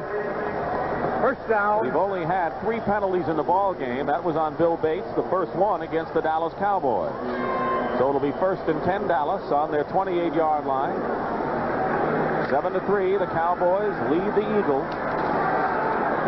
You know, one thing about a good quarterback like Danny White, he might have a couple of bad quarters, but you have to go on the fact that he probably will not have 4 bad quarters, and that's why I'm sure he's still in the game. And Tony Dorsett is in the game, and that's good news for the Cowboys. And will carry the ball on first down, gets a block, turns the corner, first down for Dorsett as he takes a lick from Wes Hopkins and winds up on the Dallas bench. Doug Donnelly set the good block. 14-yard pickup by Tony. And that's a great illustration. Look at his cutting ability. Goes right straight ahead at the line of scrimmage and then breaks laterally to the line of scrimmage, breaks to the outside. Look at his hit by Hopkins. Boy, you don't think he's a great safety man. He's big and he's strong, and he really thumps you. Tony Dorsett has now gone over the 1,000-yard mark for the 7th time in 8-year career. He needed 21, and he has 25. On 5 carries, he's averaged 5 yards a clip. First and 10 at the 43. Dorsett pass. Want to throw the ball. He's got Renfro, and it's picked off. Hopkins, his second of the ball game, and brings it back to the 48-yard line. That's the 5th turnover by the Dallas Cowboys, and the 2nd interception by Wes Hopkins in the ball game, and he runs that back 26 yards. Here's the pitch. He runs to the right, stops, and throws the ball down the field. He had to stop and try to come back for the ball. Hopkins sees the play, reads it well, gets a good jump, and sucks it right out of the air. Makes a good return, and Philadelphia has possession. Well, Renfro starts to look over his right shoulder, then his left shoulder. By the time it gets there, however, he was up in the air too long. That's the only problem with it. You can't hang the ball up there that long. I think any time that you throw the ball deep in the middle area, the defensive back can cover at least 20 yards while that ball is in the air. 4 interceptions on the year for Wes Hopkins. Bills have it first and 10 on the Cowboy 48-yard line. Less than 2 minutes gone by, 3rd quarter. Another turnover, the 5th of the game by Dallas, and Hubie Oliver busts off the left side to the 42-yard line. A good gain on first down. This is what the Dallas Cowboys have done when they've had the ball. The field position hasn't been all that bad, but look at the interception, interception, interception. They've had their problems. Of course, Danny White has thrown 3, and Tony Dorsett threw that last one. Question is, Hank, can Philadelphia capitalize? They got off to a good start with that last straight-ahead shot. I think you'll find that if they go straight ahead rather than sideways, they move the ball much better. 2nd down and 4 at the Cowboy 42. Montgomery gets inside the 40, shy of a first down by about a yard. Michael Downs and Eugene Lockhart making the tackle. So the Cowboys, as we've mentioned, have turned the ball over a great deal, and they've been hurt only once, and that was the field goal. 5 turnovers, 3 points coming out of it. And for the Eagles, of course, a touchdown resulting on an interception early. 3rd down and 2. Pisarcik, 11 of 22. Spagnola caught 8 passes in the first half for 95 yards. He goes in motion. And here's Haddix. Michael Haddix close to the first down. Let's see where they spot the ball. There again, they had to take the ball from the right side of the ball all the way over to the left side. They haven't been able to do that in the game so far, and I'm surprised they came right back with it again. I don't know whether they made the first down or not, but it's a long way to go and a long way for those people to hold the blocks on that kind of a situation on short yardage. They did not make it. It'll be 4th down, and the Eagles are going to go for it. Lockhart and Scott made the tackle. So Marion Campbell making the decision here early in this 3rd quarter, trailing 7-3, go for it 4th and 1. Yeah, that's a good decision. He's got to go for it. He's got 3 tight ends. Cav and Sampleton join Spagnola. Outside left would be a good place to go. They're in the gaps. Here's Haddix, and he should have the first down. Tony Hill is saying no. See where they put the ball down, and we're going to have a measurement. Jones and Lockhart were right there for Haddix, and it's going to be close, Hank. It's going to be close, but really they had a great advantage on the outside left. They had everybody inside except Fellows on the outside. It could have been very effective, but they went to the right side, and it's going to be close. Inches either way.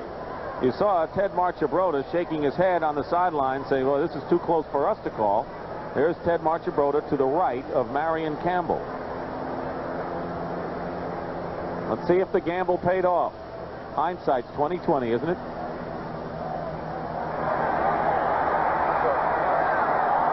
He missed by inches. The Cowboys hold defensively and will take over in good field position at the 38-yard line. Boy, there again. You're going to measure it again. Measure it again. Is this a recount? But with everybody being in the gaps Yeah, like he missed it. Yeah, everybody being in the gaps like they were, boy, that's a tough place to run. They should have listened to you, Coach. Of course, if I knew anything about it, I'd be down there instead of being up here. I'd rather you be up here. Campbell going for the 4th and 1. Ball short, and now the Cowboys on their 39-yard line, 1st and 10, 7-3 Dallas leading Philadelphia. Timmy Newsome or Tony Dorsett hemmed in, gets by Wilkes, and Elbert fouls and picks up about 4 yards. Right now for an NFL Today report, here's Brent Musburger. Dick, the Giants are dominating the Jets right now. They've made it 17-0. Joe Morris ran in from 8 yards out, his 4th touchdown of the season. It is all Giants in the battle for New York. Back to Dick. All right, thank you very much, Brent. Of course, Washington won Thursday, and the Giants are winning big, and the Cardinals are winning big, Hank. Dallas is in the fight right now. They really are in a fight. And they really haven't been able to generate any kind of an offense consistently here this afternoon at all, and I'm surprised they haven't hit Cosby. Well, they hit Tony Hill, and Tony Hill, they get Ron Springs. Sorry, Ron Springs goes in for the touchdown. Cosby's going to have to wait his turn. This is a 57-yard pass to the back, coming out of the backfield. Ron Springs, a touchdown, and the offense finally scores for Dallas. They had not scored in over 10 quarters. Well, you talk about a big play and lightning striking.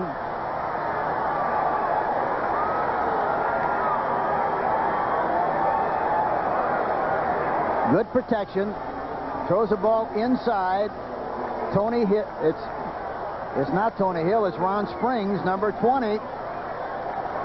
And he breaks it clean all the way for the touchdown. A big play for the Dallas Cowboys. 3rd touchdown reception for Ron Springs. And now Raphael Septien with Hogaboom holding. The kick is good, and it is now 14-3 in favor of the Dallas Cowboys. And all it's taken is one big play, and the Cowboys have opened up an 11-point lead. Ron Springs, who lost his starting job to Timmy Newsome, in the last game against the Patriots, comes back and makes the big play here in the third quarter.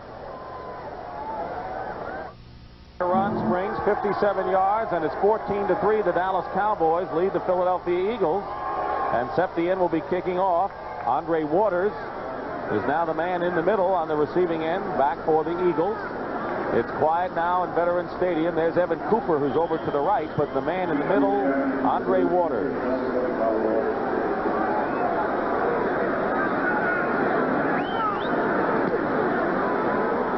Waters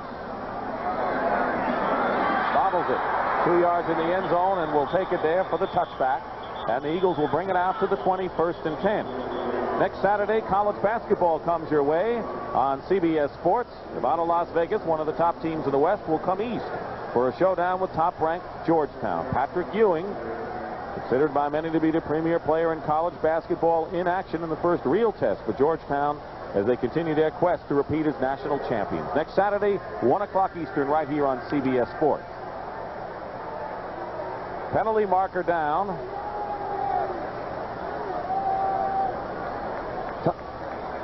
It's against Philadelphia, holding, and they're going to bring it back.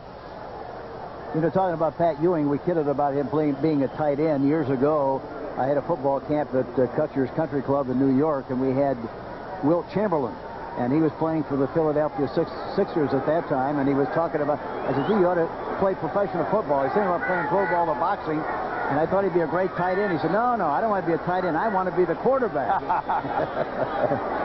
Ed Jones wouldn't be batting down his passes, that's for sure. First and 10, back at the 10-yard line. Pisarcik play action, rushed and down for a safety. Let's see where they mark it. Yes, it's a safety. John Dutton gets credit for it. And Pisarcik tackled in his own end zone. And tacked 2 more points on the Dallas board. It's now 16-3, and Pisarcik might have been shaken up a bit. Third sack of the ball game by Dallas. Watch Dutton, number 78, breaks to the inside and comes right up the alley unmolested, and sacks Joe Pisarcik. Safety, 2 points. And Dallas will get the ball back on a free kick situation from the Eagles. You know, maybe that touchdown pass to Ron Springs was just what the doctor ordered for the Cowboys, because you looked at the emotion after Springs scored the touchdown, and they've been kind of lethargic. The Cowboys have in many respects. A couple of weeks ago against Buffalo, and this seemed to get them going in the right direction. Well, they've always been so capable of making big plays.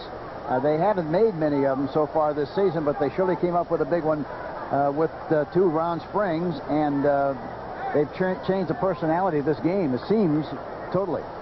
And, of course, this NFC Eastern Division race really heating up with all of the 4 out of the 5 clubs winning or having won or heading for victories. There's Mike Horan,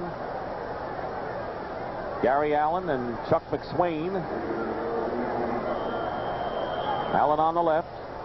We have 10 minutes and 21 seconds remaining in the third quarter. 16-3 to score now in favor of Dallas. McSwain inside the 30-yard line. Gives ground. Major Everett samples him. Good recovery by McSwain as he gets to the 30-yard line where Brenard Wilson makes the tackle. The Giants leading the Jets 17-0. Cardinals ahead of the New England Patriots 27-10 in the third quarter. Washington having won Thursday, and of course Dallas now leading 16-3. Here's the story. Next week the Giants against St. Louis. Cardinals can still win the division, by the way. We'll be there at Busch Stadium. Some of you in the Midwest will see Green Bay against Chicago. Second game of the doubleheader, the Redskins and the Cowboys. First and 10 at the 30. Dorsett. Jerry Robinson, among others, making the tackle at the 31-yard line. The Eagles are really chasing as soon as they see the ball released or handed to the running back. As a result, I think some kind of a misdirection, some kind of a reverse. Once they get better field position, Dick could be very effective because they're really chasing like gangbusters. Of course, the Eagles have to be shaking their heads on the sidelines. The defense has given them 5 opportunities, and they've only been able to capitalize once on a field goal. So a lot of opportunities gone by the boards for the Philadelphia Eagles today, and now they trail 16-3. 2nd and 9 at the 31-yard line.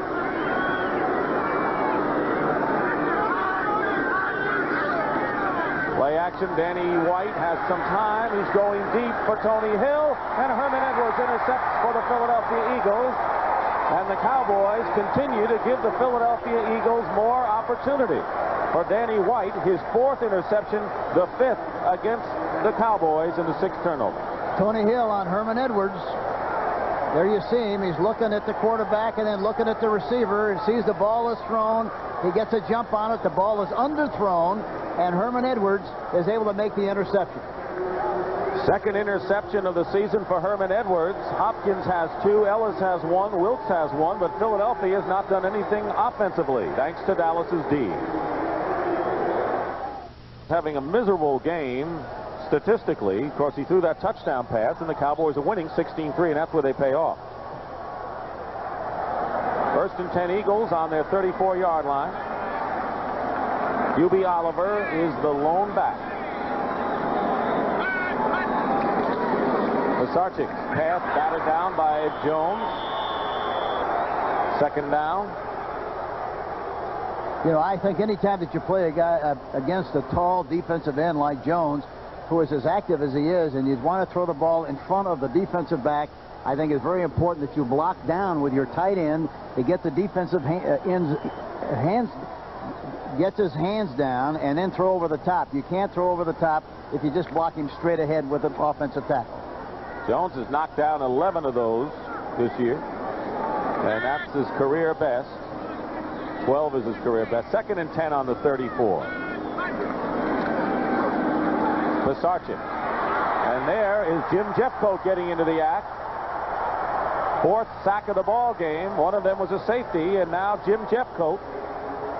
Randy White has 2. Dutton had the safety. Jeffcoat there, and Jones has batted down a lot of passes.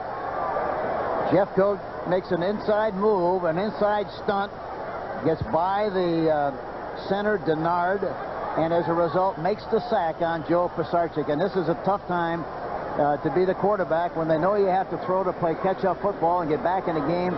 Boy, the smoke is coming out of their ears or their nose, and they're really eager to rush the passer, and that's what they're doing right now. Last week, 10 sacks on Tony Eason, the most they've had in 9 years. They've got 4 right now. It is 3rd down and 21. Back at the 23-yard line. Pisarcik's pass knocked away by Clinkscale, intended for Mel Hoover. And it'll be 4th down, punt.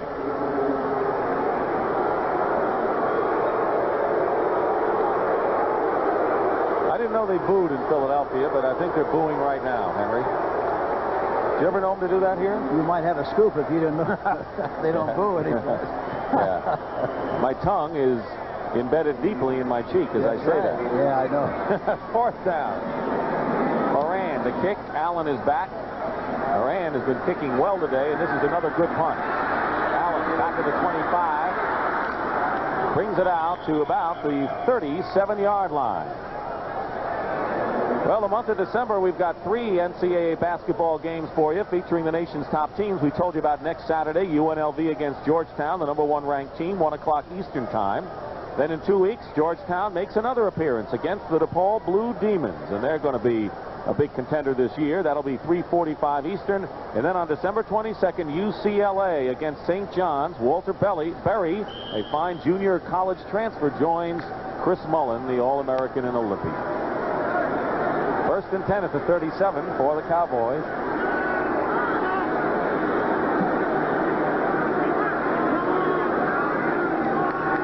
.8:23 remaining in the 3rd quarter. Dorsett, nothing on the play.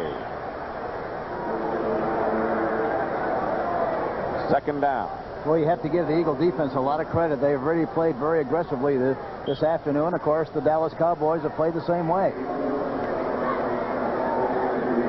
Winding down to 8 minutes remaining. Here are the turnovers today and what's happened.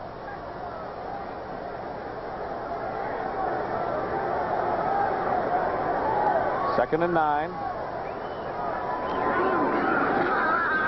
Dorsett gets by Wilkes and picks up good yardage. About 8 yards on the play. Elbert Fowles makes the stop on Tony Dorsett. That's a great advantage of running from the deep set, like the I formation. He's back there about 7 yards deep. He went straight into the line of scrimmage and then veered to the right, parallel to the line of scrimmage, and stretched a loss or maybe a 1 or 2 yard gain into about one that's about 7 or 8 yards. That's what the great runners are able to do, and Dorsett certainly fits into that category. It'll be 3rd and 1 at the 46-yard line. Dorsett coming off and now comes back in and stays in the game. 7 minutes to go in the 3rd quarter. 16-3 the Cowboys lead. And here's Dorsett. He's close. First down, Dallas.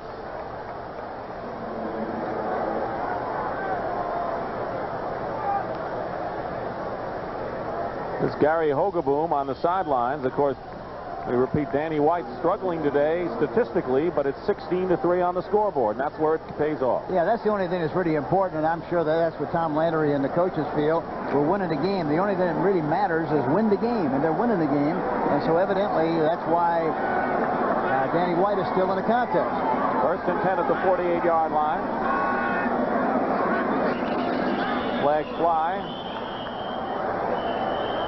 He still had 6 seconds on the 30-second clock. Here's Bob Frederick. False start. Number 79 on the offense. First down.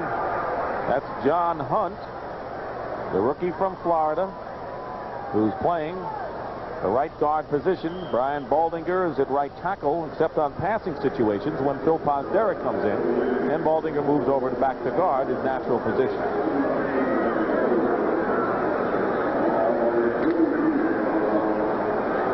And 15 back at the 43-yard line. Cowboys defense in the foundation of their 8-5 record coming into this game. Doing it again. Here's Dorsett off the left side. Good cutback in the Philadelphia territory, and he gets to the 46-yard line. About 3 yards shy of a first down. Ray Ellis from the secondary, and Joel Williams, the right outside backer, makes the stop. 11 more yards for Dorsett. Joel Williams is really having a great year. He's not very large. He's 6'1", 220, but he's very active, very quick. Played off the block in good shape that last time and made the tackle. He's got his reputation as a blitzing backer with Atlanta with a lot of sacks, and now he's pretty good just all-around linebacker. Not so much as a blitzer. Here's Dorsett going outside again. Reversing. Look at what he does. Tony Dorsett. What a run. That's the best run of the day. Gets a first down.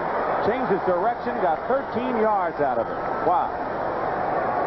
That's a great illustration of vision and running ability. Look at that. He runs straight over to the left side, breaks to the outside, stops. Said, no, we don't want to go there. And he goes back the other way, sees a seam inside, and breaks right up the middle. A fantastic run by Tony Dorsett. He's finally tackled there by Wes Hopkins, number 48. And he gets a breather. James Jones is in for him, 66 yards. Keep in mind, Dorsett has never had a 100-yard game here in Philadelphia. You might see a play-action pace here. No, they're going to run it again. Newsom to the 25, picks up 8 yards, and now Dallas is running well against the Eagles. They really are. You know, and coming into this game, we talked to Marion Campbell, and he said it's amazing. We got to stop their play-action passes. He counted about 15 the last time we played them. We've got a real 400-foot reel of play-action passes since the last time we played them. They haven't used the play-action pass that much here this afternoon. Yeah, 38 yards to Philadelphia. That's been their Achilles heel all year. Oh, that's right. And you think that they would be able to run better than they have here this afternoon, but that's a great compliment, again, to the Dallas Cowboy defensive line. 2nd down and 2. The ball at the Philadelphia 25-yard line. Here's Timmy Newsom. Has a first down to the 20 and to the 19-yard line. Clock running under 4 minutes remaining in the 3rd quarter. A lot of the starch has come out of the Philadelphia Eagles here in this quarter. They've had a couple of chances with 2 interceptions. But a 4th and 1 backfired for the Eagles, and Dallas scored on a touchdown pass and then got a safety. Of course, the other drop pass in the end zone hurt them too. That's true. 1st and 10 at the 19. Renfro goes wide to the right and Donnelly to the left. Jones is hit and knocked for a loss of a couple. Reggie Wilkes and Anthony Griggs both in on the play.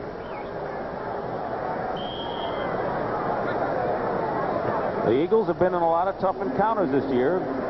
Forget they lost to Miami in Miami by 1 point on an extra point miss.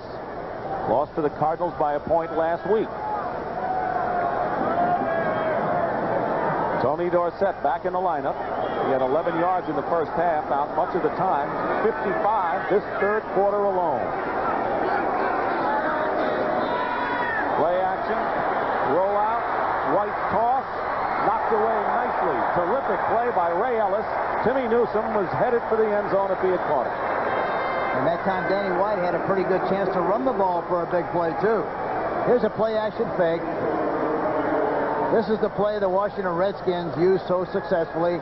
One guard pulls to the right, the other one pulls to the left. Danny White goes to the outside, and he throws the ball inside, but it's deflected, knocked down by Ellis, number 24, Raymond Ellis.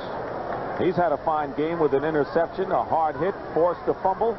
Dorsett fumble in the first half that knocked him out of the game. It'll be 3rd down and 11. The ball at the 20. 2:37 on the clock. Here comes a blitz.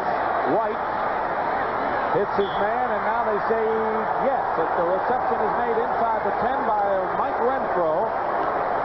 Herman Edwards defending on the play and well-executed pattern. And Renfro runs that pattern as well as anybody in the league. He's got great moves. They got him in a safety blitz, double safety blitz. He got rid of the ball quickly, throws it to the outside. Mike Renfro, number 82, makes the play in front of Herman Edwards, number 46. He has a career high for receiving yards this season. And it is 1st and goal at the 8, so a big 3rd down play by Danny White and the Cowboys. Threatening to add to their 16-3 lead here. 1st and goal at the 8.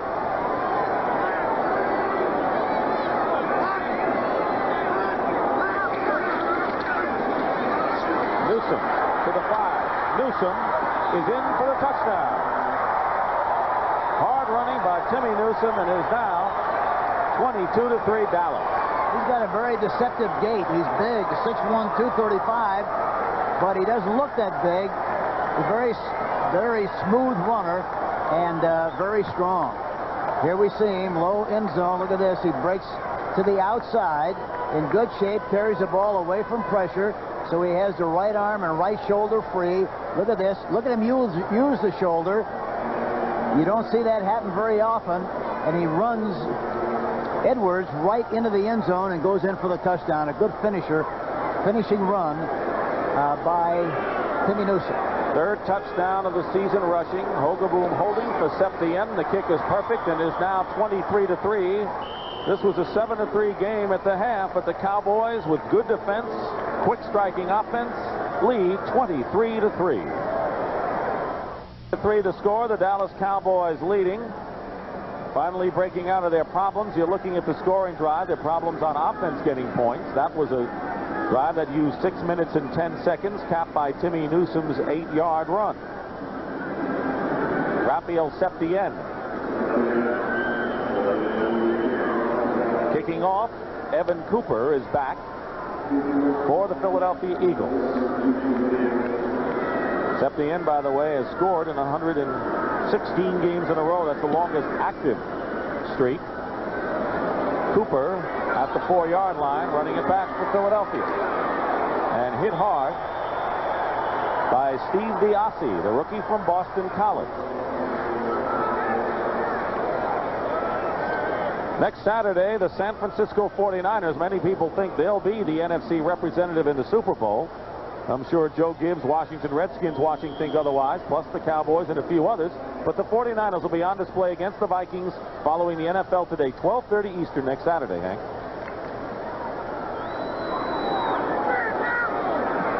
Joe Montana And of course, the running backs. Wendell Tyler and Roger Craig. 1st and 10. Pisarcik's pass caught by Spagnola at the 21. Gain of 5. Lockhart and Hegeman make the tackle. There's the total offense story. Look at that. Minus 11 for Philadelphia here in the second half. It was 7-3. That was the score at halftime. Great illustration of how important it is to have balance. Even though you play well defensively, you better be able to move the football and get some points, or else you're going to be in trouble. And that's really been the trouble with the Philadelphia Eagles here this afternoon. 2nd down and 5 at the 21-yard line. Pisarcik dropped again by Montgomery. He's had troubles today. That's the 3rd time. 3rd time he's dropped it, and usually he's a very sure-handed receiver. Really comes into the game with 50 catches, and so to drop 3 here this afternoon, very, very unusual. On the brighter side, John Spagnola has a career high 9 catches today, and really he has been the sum total of the Philadelphia offensive effort, really. 3rd and 5 with 1 minute and 20 seconds to go in the 3rd quarter. 7 defensive backs in the game.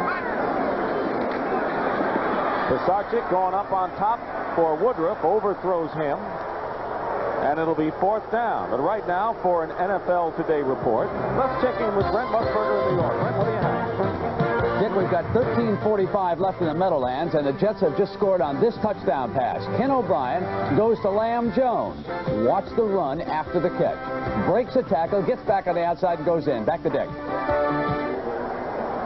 Thank you, Brent. So the Jets coming back. The Giants still leading, though, in that very important game. 4th down, Mike Horan. High kick, sending Allen way back inside the 30, and he steps out of bounds at the 26-yard line. That was a 53-yard punt by Mike Horan.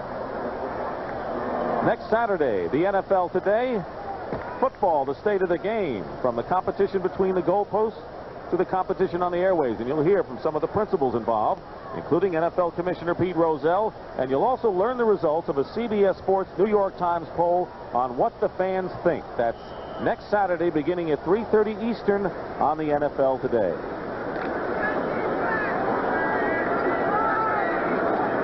First and 10 at the 27 for the Cowboys.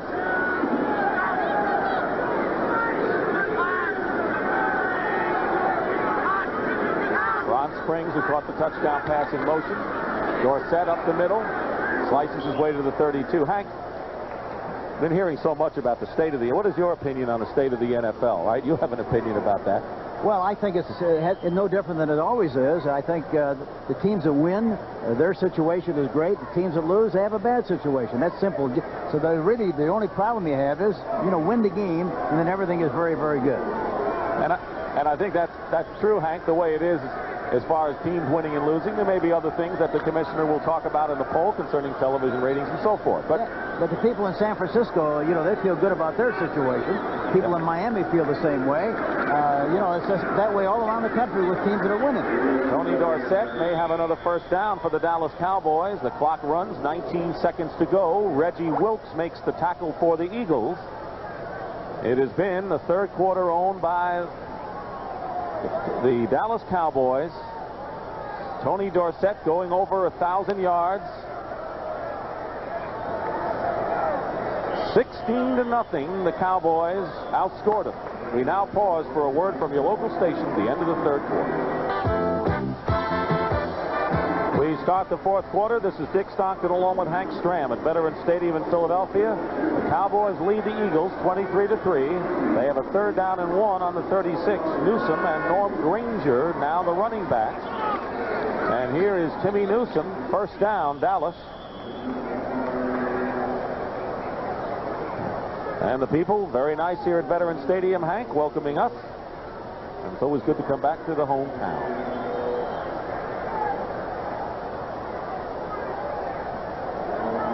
1st and 10 at the 38-yard line. The Eagles very much in the ball game, but not often you get a chance with 6 turnovers on the part of the Dallas Cowboys, and they just couldn't take advantage of it, and the Cowboys then said, wait, we've got to put this game out of hand, and they've done that. Tony Dorsett in there. In motion is Cosby. Here is Ron Springs. Tripped up. Wes Hopkins, along with Joel Williams, making the tackle. Let's check some scores for you right now. Cardinals lead the Patriots 27-10 in the third quarter. Big game for the Cardinals. They're in the race. The Giants over the Jets 20-10. You saw the last Jet highlight from Brent. They're in the fourth quarter.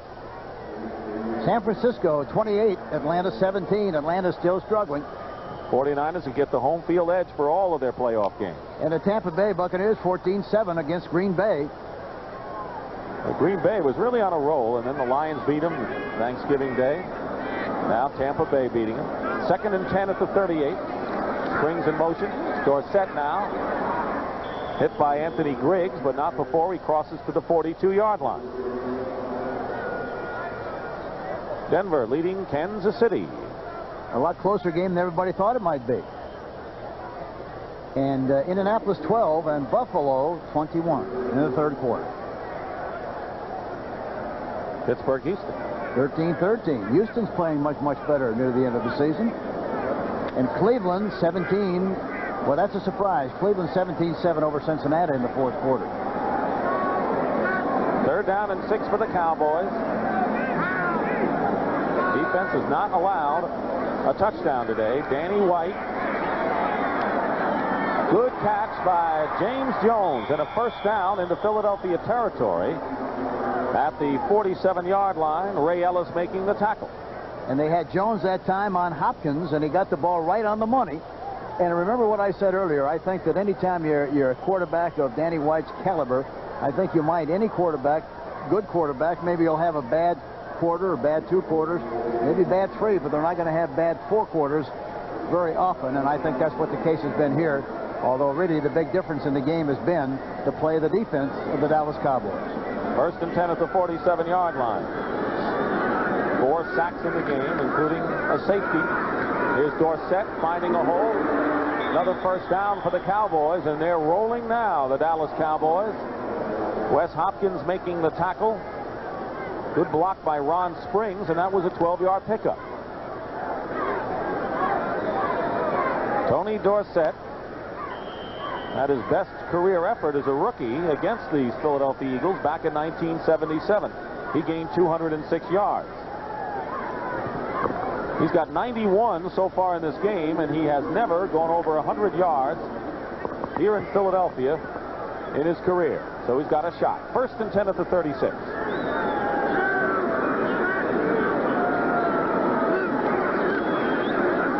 Here's Ron Springs coming back inside to the 32-yard line. Dennis Harrison and Ray Ellis, the tackle. Dick, the other thing that's impressive here this afternoon, and especially in the second half, coming into the game, the Cowboys average 102 yards rushing per game. That's what they average. They've already run for 149 so far in the fourth quarter. And they're using up the time and playing that ball control. As you pointed out, that's the way they have to go. Not a big play team. That 57-yard pass play was not a long pass. But they like to run the ball because they like to throw play-action passes so much, and they haven't thrown many of those so far in this game. Here's Ron Springs, straight ahead, close to another first down, near the 25-yard line. The Giants are winning, and the Cardinals are winning, and next week those two teams will collide. The Giants against the Cardinals, and look at that race. If the Giants and Cowboys hold their leads, we'll have a 3-way tie, and St. Louis will be 1 game behind at 8-6. So it's still up for grabs in the NFC East. 4 teams in contention for the title, not to mention wild cards. And next week we'll be in St. Louis for the Giants-Cardinals game, part of the first game of the CBS doubleheader. The second game, Dallas and Washington. So, Hank, something's going to give next week for sure in that NFC East race. Yeah, it'll be like the 4th of July next week in St. Louis. There'll be a lot of fireworks. Not to mention Dallas hosting the Washington Redskins. Check your local listings because all the action in the football's hottest division race, the NFC East, will be centered on CBS Sports next week. 1st and 10 at the 26. Springs in motion. Dorsett. Dives back to the 25. Gain of 1. Under 10 minutes to go in the fourth quarter. Joel Williams making the tackle. It was really interesting to talk to Tony Hill yesterday and Danny White and listen to them talk about the obligation they had as elder statesmen on the club as far as the overall morale and discipline and attitude of the team is concerned. You felt that they really cared about that an awful lot and felt that they really had to lead by example and had to work very, very hard to get this team into the playoffs like they expect to be. Second down and 9 at the 25. Here is Dorsett. Plus straight ahead inside the 20. It'll be third and short yardage. Of course, the Cowboys, Hank, have been the object of a lot of controversy in the press with some of the things players have said, and it's gotten everyone into a lot of trouble, it seems. Well, plus the fact that I think Tom Landry recently said that anybody who wanted to squeak about another teammate or somebody on the coaching staff, why it was going to cost them $1,000. And I think that makes young people concentrate a lot more about being positive. I know all the years at Kansas City, we had that rule for 15 years. If anybody said anything negative about anything in the phase of your program, they had to reach for the hip. It was a $1,000 fine because I didn't think that if they're going to be negative, it's not going to help us win. And the only thing we were concerned about is winning games, and that's what Tom's worried about and concerned about. And I think it was interesting to get the response of the players yesterday. Start, number 62 on the offense. Third down. 5 yards against Brian Bollinger. And I think the key thing is what you said. If it can help us win, go ahead and say it, right? Yeah, that's right. That's the only thing. If you're going to say something and you want to see it in the paper the next day and it'll help us win, that's fine. If you're going to say something and then it's not the right way, don't come back the next day and say I was misquoted or I didn't say that. When you fine them $1,000, they all of a sudden think a lot more clearly and a lot more positively. Think twice, yep. Third down and 8 following the penalty. The ball back at the 24-yard line. In the spread formation. Danny White. Pressure. Safety blitz, and White is sacked for the first time today. Greg Brown with a career high 10.5 sacks. He's second to Dennis Harrison. The Eagles came in with 44 on the year. Their club record is 47. They're 2 away from that. Mark. You know, Danny White made an interesting observation. He said, you know, this thing about changing quarterbacks has made everybody realize that the responsibility does not lie in the shoulders of one particular individual. It's not just one guy's fault that you win or lose. And I think today is another great illustration of that because the quarterback has not had a good day, but in spite of that, they're still winning the game. Right. Evan Cooper is back and Danny White to punt.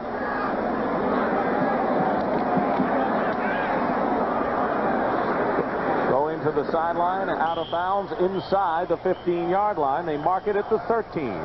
8:01 remaining in the fourth quarter, and we'll be back to Veterans Stadium. Stram, of course, pointing out Dallas keeping the ball on the ground effectively. Look at the time of possession this had. Philadelphia hasn't had it much. When they've had it on breaks, they haven't capitalized. Terrific defensive game for the Dallas Cowboys. That's about what it's all about. Penalty markers fly. Pisarcik inside the 5. Off the fingers and intercepted. Michael Williams was the intended receiver, and Mike Hegman picks it off. Randy White was offside, I think. Somebody was offside on the Dallas Cowboys, unless somebody in the offense made him jump offside, but we'll see in a minute.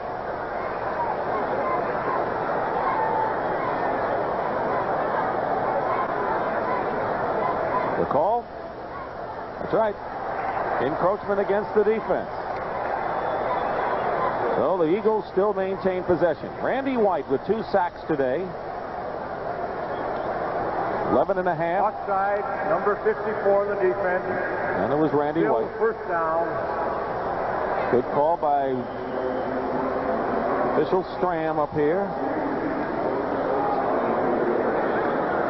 Tony Dorsett is within 3 yards of a 100-yard gain. I bet you he wasn't thinking of 100 yards in this game when he was not woozy in that first half.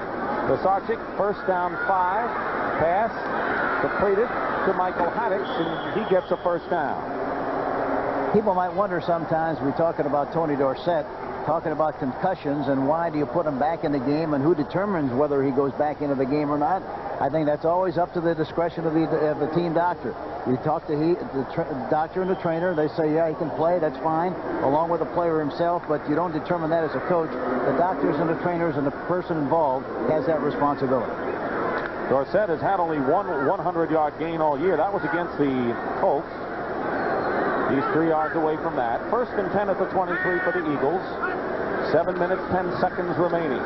Pisarcik's pass caught by Hubie Oliver, but goes nowhere. Dexter Clinkscale holds him while Hegman hits him, and that'll be that.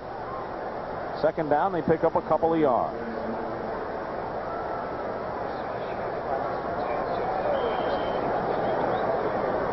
Joe Pisarcik, of course, getting the call with Ron Jaworski undergoing the surgery. Dean May, a free agent, signed in October, originally a Miami Dolphin draft pick, is the backup quarterback right now, and Jeff Christensen, who was signed, a former Bengal, is the 3rd quarterback on this team, and that, of course, opens things up for speculation. Yeah, I think there's a lot of speculation. I think it's reasonable to assume that they probably would be looking for a young quarterback.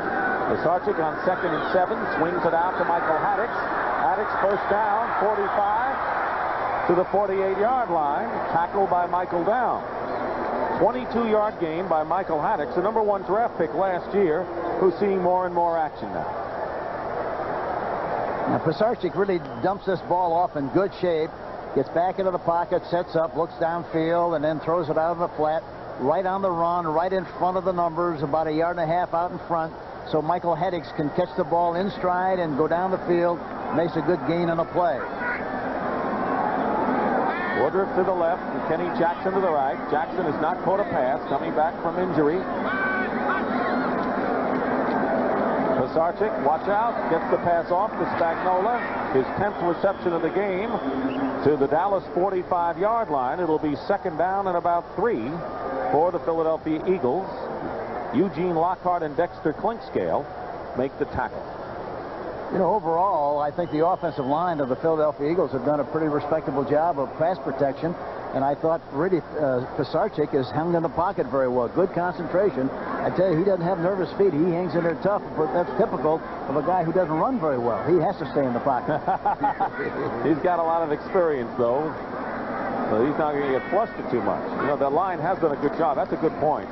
Pisarcik fires up the middle. Spagnola makes the catch. Forward progress will be the 39-yard line of Dallas, and another 1st down, make it the 38. Lockhart and Downs were in on the play. You know, this has got to be a great honor for John Spagnola to be the MVP on offense.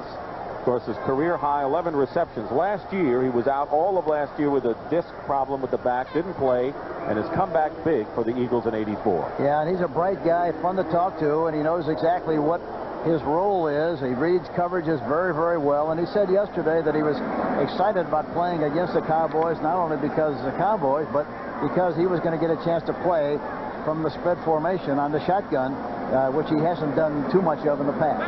1st and 10 at the 38 for the Eagles.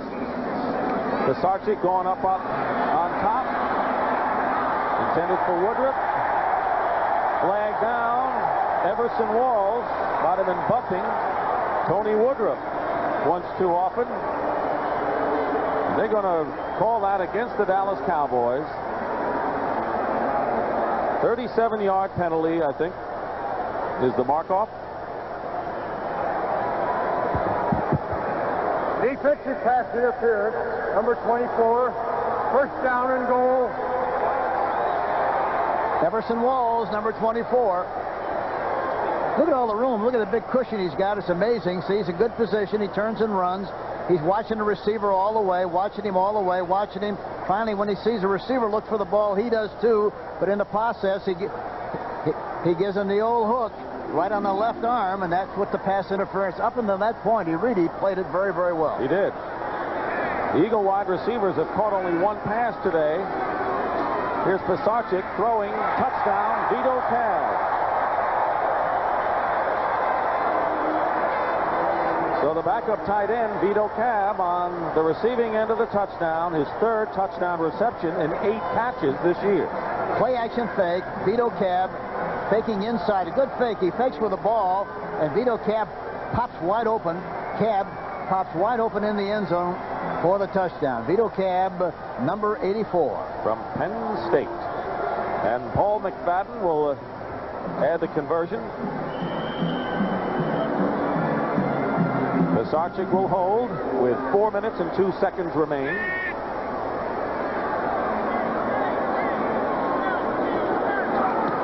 The kick is good. It is now 23-10, and the Philadelphia Eagles need 2 touchdowns in the remaining 4 minutes.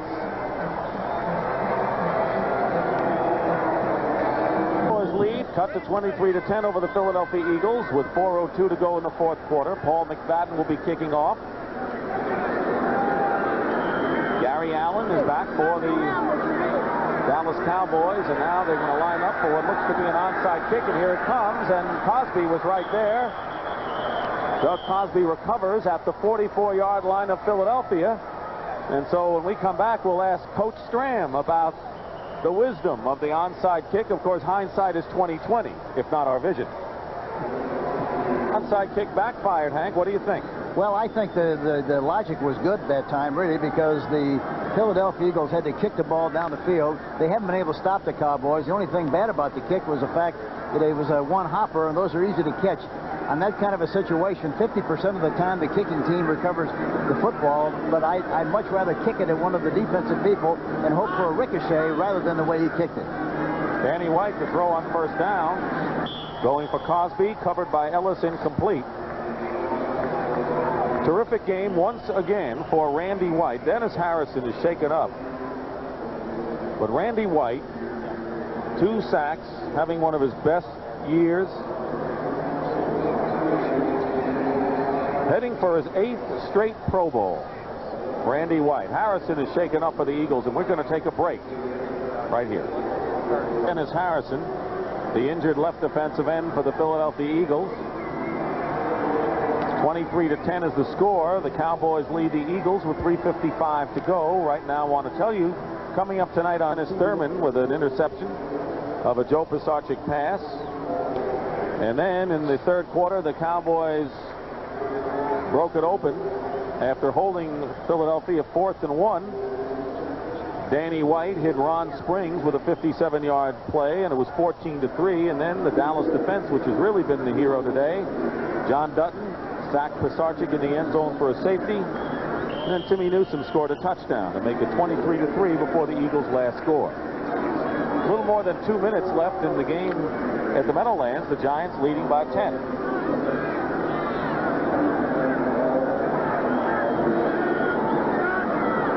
Have the best situation.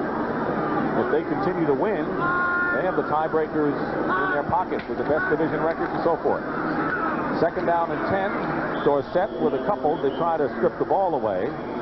The St. Louis Cardinals in a tough game in New England today, going in, and in the fourth quarter, the Cardinals breezing 33-10 over the New England Patriots. That'll give the Patriots a tough blow in their wild card hopes. The 49ers, who just keep rolling along, heading for their 13th win in 14 games. And right here, with 3:50 to go, we have a timeout. Philadelphia calls it, and we'll take a break. Minutes and 50 seconds remaining. The Philadelphia Eagles have 2 timeouts remaining. It is third down and 8 for the Dallas Cowboys. Eagles, somehow, some way, need 2 touchdowns to pull this game out. Tom Struthers, Harvey Armstrong, Byron Darby, and Greg Brown up front for Philadelphia. Cowboys on the Eagle 42. Danny White on third down, under pressure, and he is stopped. Second quarterback trap, back to midfield. It'll be 4th down. Wes Hopkins, number 48, was also involved in making the tackle, along with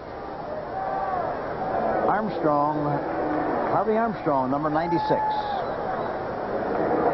So Evan Cooper goes back for the Eagles, 3:43, clock running, and Danny White will take as much time as he wants, and now the Eagles decide to use a timeout.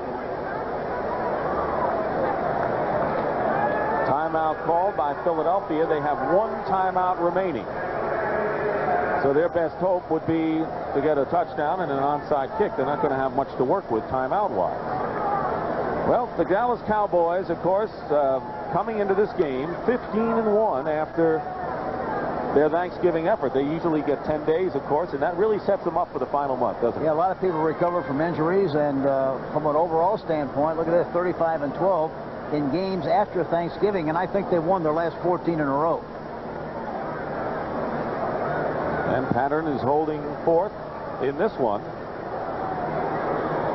Strange game in many ways, because Danny White certainly has not had a winning game statistically, but if he can get the W on the board, that's what they want from him. He has thrown 4 interceptions. Tony Dorsett on a halfback option threw another one, and in all 6 turnovers against Dallas. And this is a great illustration. You've heard the expression many, many times. A quarterback and a coach get too much credit when they win and too much criticism when they lose. Today is a great illustration of that. That's true. Danny White is back to punt with 3 minutes and 40 seconds to go. High kick, and Evan Cooper calls for the fair catch at the 13-yard line. And the 3:33 show. The 37-yard punt by Danny White. More important, no return. Coming up next, the NFL Today postgame show with Brent Irvin and Jimmy the Greek. And they'll unravel the playoff situation, which, of course, the most complex one of all is the NFC Eastern Division, where if form holds, the Dallas Cowboys, the New York Giants, will join the Washington Redskins at 9-5 atop the NFC Eastern Division, and the Cardinals at 8-6 would be 1 game behind. The Giants have the best division record, in case there's a tie at the end of the year. Giants beat Dallas twice, Washington once, and the Cardinals once. Pisarcik's pass hits the defender, Victor Scott, intended for Mel Hoover. Hit him in the leg. That ball looked like it was thrown like a curveball with a sloppy wrist. He wasn't able to follow through. It didn't look like very well, and as a result, the ball slid out of his hand and didn't spiral like it should have, and that's why it fell like it did. Conference record is a tiebreaker. Could be one of the prime tiebreakers for wild card berth. Dallas 7-4 if they beat the Eagles. The Giants 7-5. Washington 6-4. And the Rams are 6-4. They're playing later. Pisarcik, his pass caught nicely by Hoover to the 33-yard line and a first down. Victor Scott defending. Good catch by Mel Hoover. 19-yard pickup. 3:14 remaining, and an Eagle is shaken up, and it looks to be Hoover. But let's wait and see. Clock stops. 3:14 showing on the clock. The Eagles have 1 timeout remaining. They need 2 touchdowns. Ted Marchibroda talking things over with Joe Pisarcik. You know, you have to really be impressed with the way Pisarcik has played today, even though he hasn't played for a long time. I think he's assumed the responsibility very well. He threw a lot of good balls. Quite a few of them were dropped, one of which was dropped in the end zone at a critical time. The other opportunity they had, 4th and inches, and they blew that opportunity. But that was really kind of the difference in the game. They had chances, but they didn't take advantage of the chances, and you have to give Dallas a lot of credit for stopping them from taking advantage of those opportunities. Pisarcik said the biggest thing is to be consistent. If a man's open, hit him, and he's done that. You're right.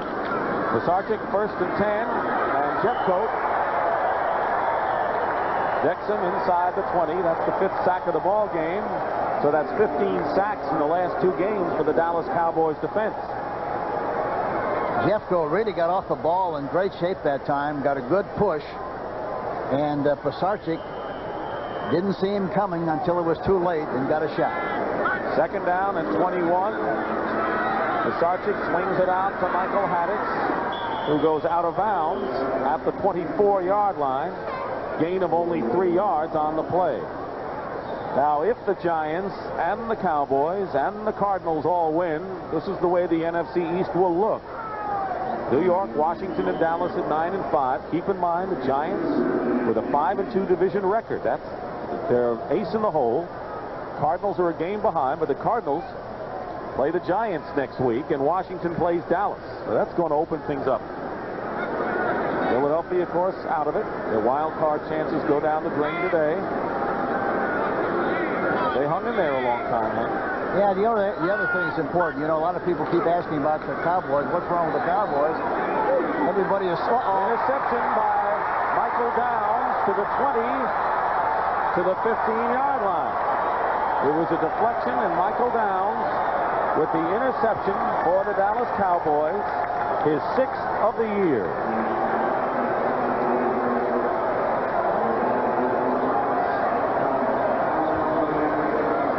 Watch, he comes into the inside there. The ball is knocked into the air. Michael Downs gets it in the air and brings it back in good shape down to about the 14-yard line.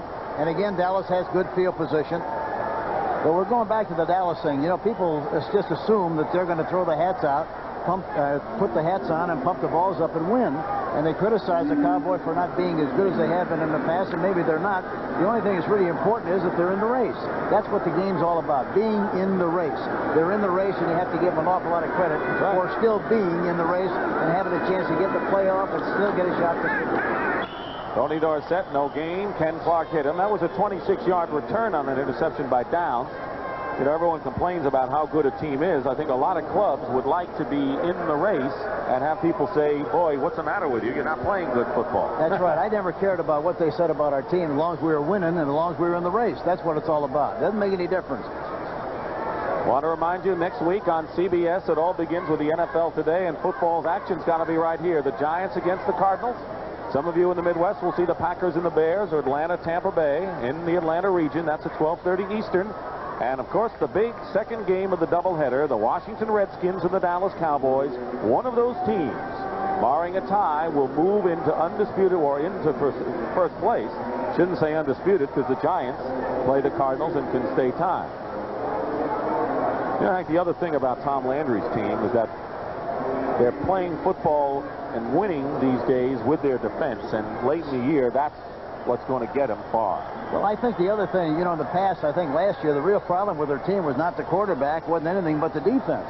Now the defense, I think, is playing very, very well, and it's very important going into the playoffs, if that's what's going to happen, that you play well defensively. If you play well defensively, you got a chance. Second down and 10. The Saints and the Rams are playing, and the game getting underway. The big game in the wild card, and Danny White caught in the grasp of Anthony Griggs. Third time for the Eagles today. That's how much time remains in this 23-10 game, Dallas over Philadelphia. Now, we talked about Dallas and Washington next week, and the Cardinals and the Giants.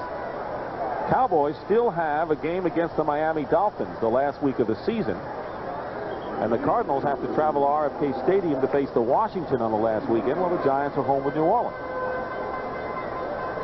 And so, really, I think the people feel that the Giants have the best chance. I would have the observation? Yeah. Sure. You know, anytime all you have to do is win your games, you don't have to worry about what the others do, you're in good shape. 2-minute warning upon us right now. It's 23-10 in favor of the Cowboys, and we'll take a break right now. Minutes remaining in the fourth quarter here at the Veterans Stadium. The Cowboys leading 23-10. They won the previous meeting on the third weekend of the season in Dallas, 23-17. Just saw another shot of Marion Campbell and also Fred Bruni, the assistant head coach, who does such a very outstanding job with the defensive backs, the defense of the Philadelphia Eagles. They're not very far away either, are they? No, they feel good about the progress they made. They really do. Third down and 21.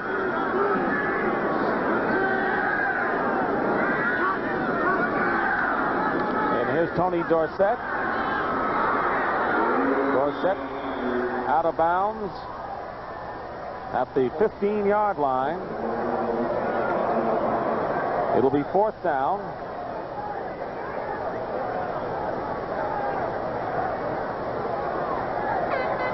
Tony Dorsett has gone over 100 yards for the first time in his career here in Veterans Stadium in Philadelphia.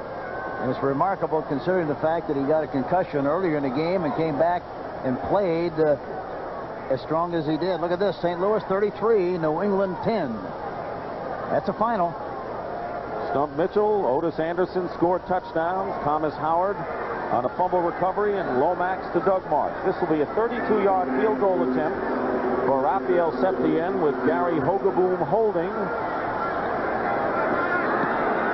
The kick is up, the kick is good, and it is now 26-10 in favor of the Dallas Cowboys with 1:51 showing.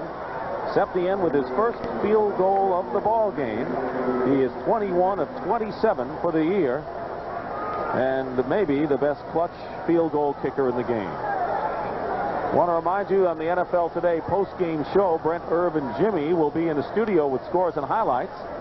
And, of course, they're going to provide you with scores and look at the playoff possibilities. And Hank and I will be talking to this man, Tony Dorsett. I tell you, he looks a lot happier than he did in the second quarter, or maybe he didn't know where he was. Boy, the way he got hit, I was a little fearful that there was seriously something wrong with him, but it was great to see him get up and walk off toward the sideline and come back and play again. Gain 108 yards. Final score, the New York Giants beat the New York Jets. So the Giants, the Redskins, and the Cowboys 9-5, and the Cardinals one behind 8-6. The big games next week. Giants at St. Louis and Washington at Dallas. Both on CBS, part of the CBS NFL doubleheader. Andre Waters is back, and Septien will kick off.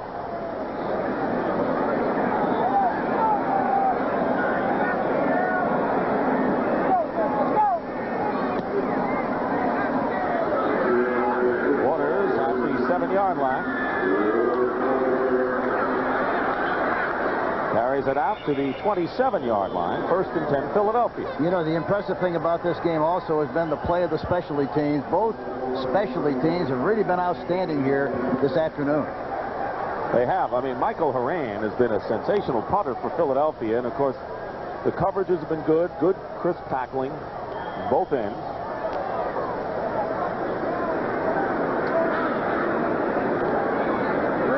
They've been 10 turnovers in the ball game.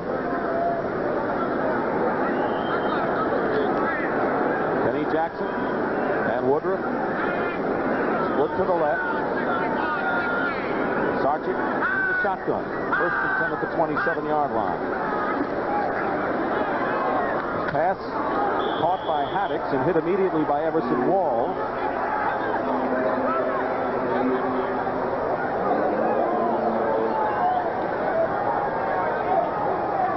Chicago Bears, of course, have wrapped up the NFC Central, and the 49ers going on. If they go on and beat the Atlanta Falcons, they will have the home field advantage throughout the playoffs. Pisarcik's pass. Was it caught? They say no catch. Greg Garrity picked up on waivers from the Pittsburgh Steelers out of Penn State. Bill Bates hit him, and he almost held on anyway. And it reminds you an awful lot of Pat Tilley, watching him in practice and the way he moves, and he's about the same size, good hands, good move guy, catches the ball very, very well. 3rd down and 7 for the Eagles on the 30-yard line. 1:14 to go, and the crowd really thinning here. They came in full force, a sellout at Veterans Stadium for the big battle with the Cowboys, and for a while it was. Pisarcik's pass caught by Haddix at the 35-yard line. It'll be 4th down and about 2. Victor Scott and Bill Bates make the tackle. And this is where you want to double cover the outside receivers and make sure you make them throw inside so they can't run something outside and stop the clock.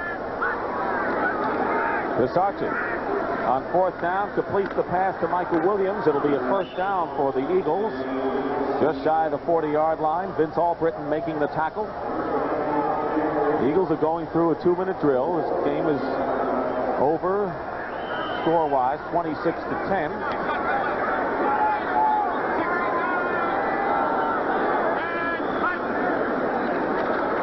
At the 40-yard line, Pisarcik is going to run out of bounds as Everson Walls forced him out of bounds with 17 seconds to go.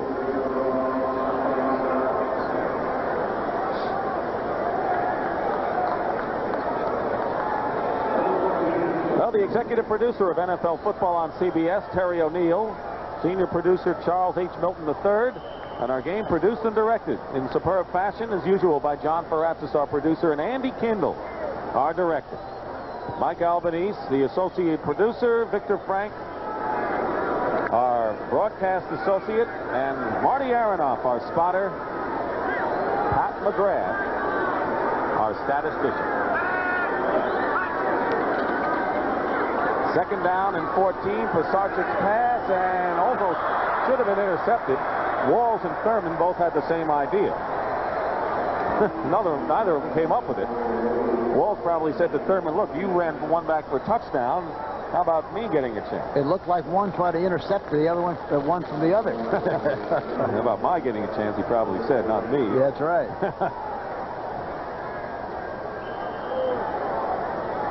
And Walls is smiling a little bit, laughing a little bit. Of course, he didn't get hurt on the play like Thurman did. He got a shot.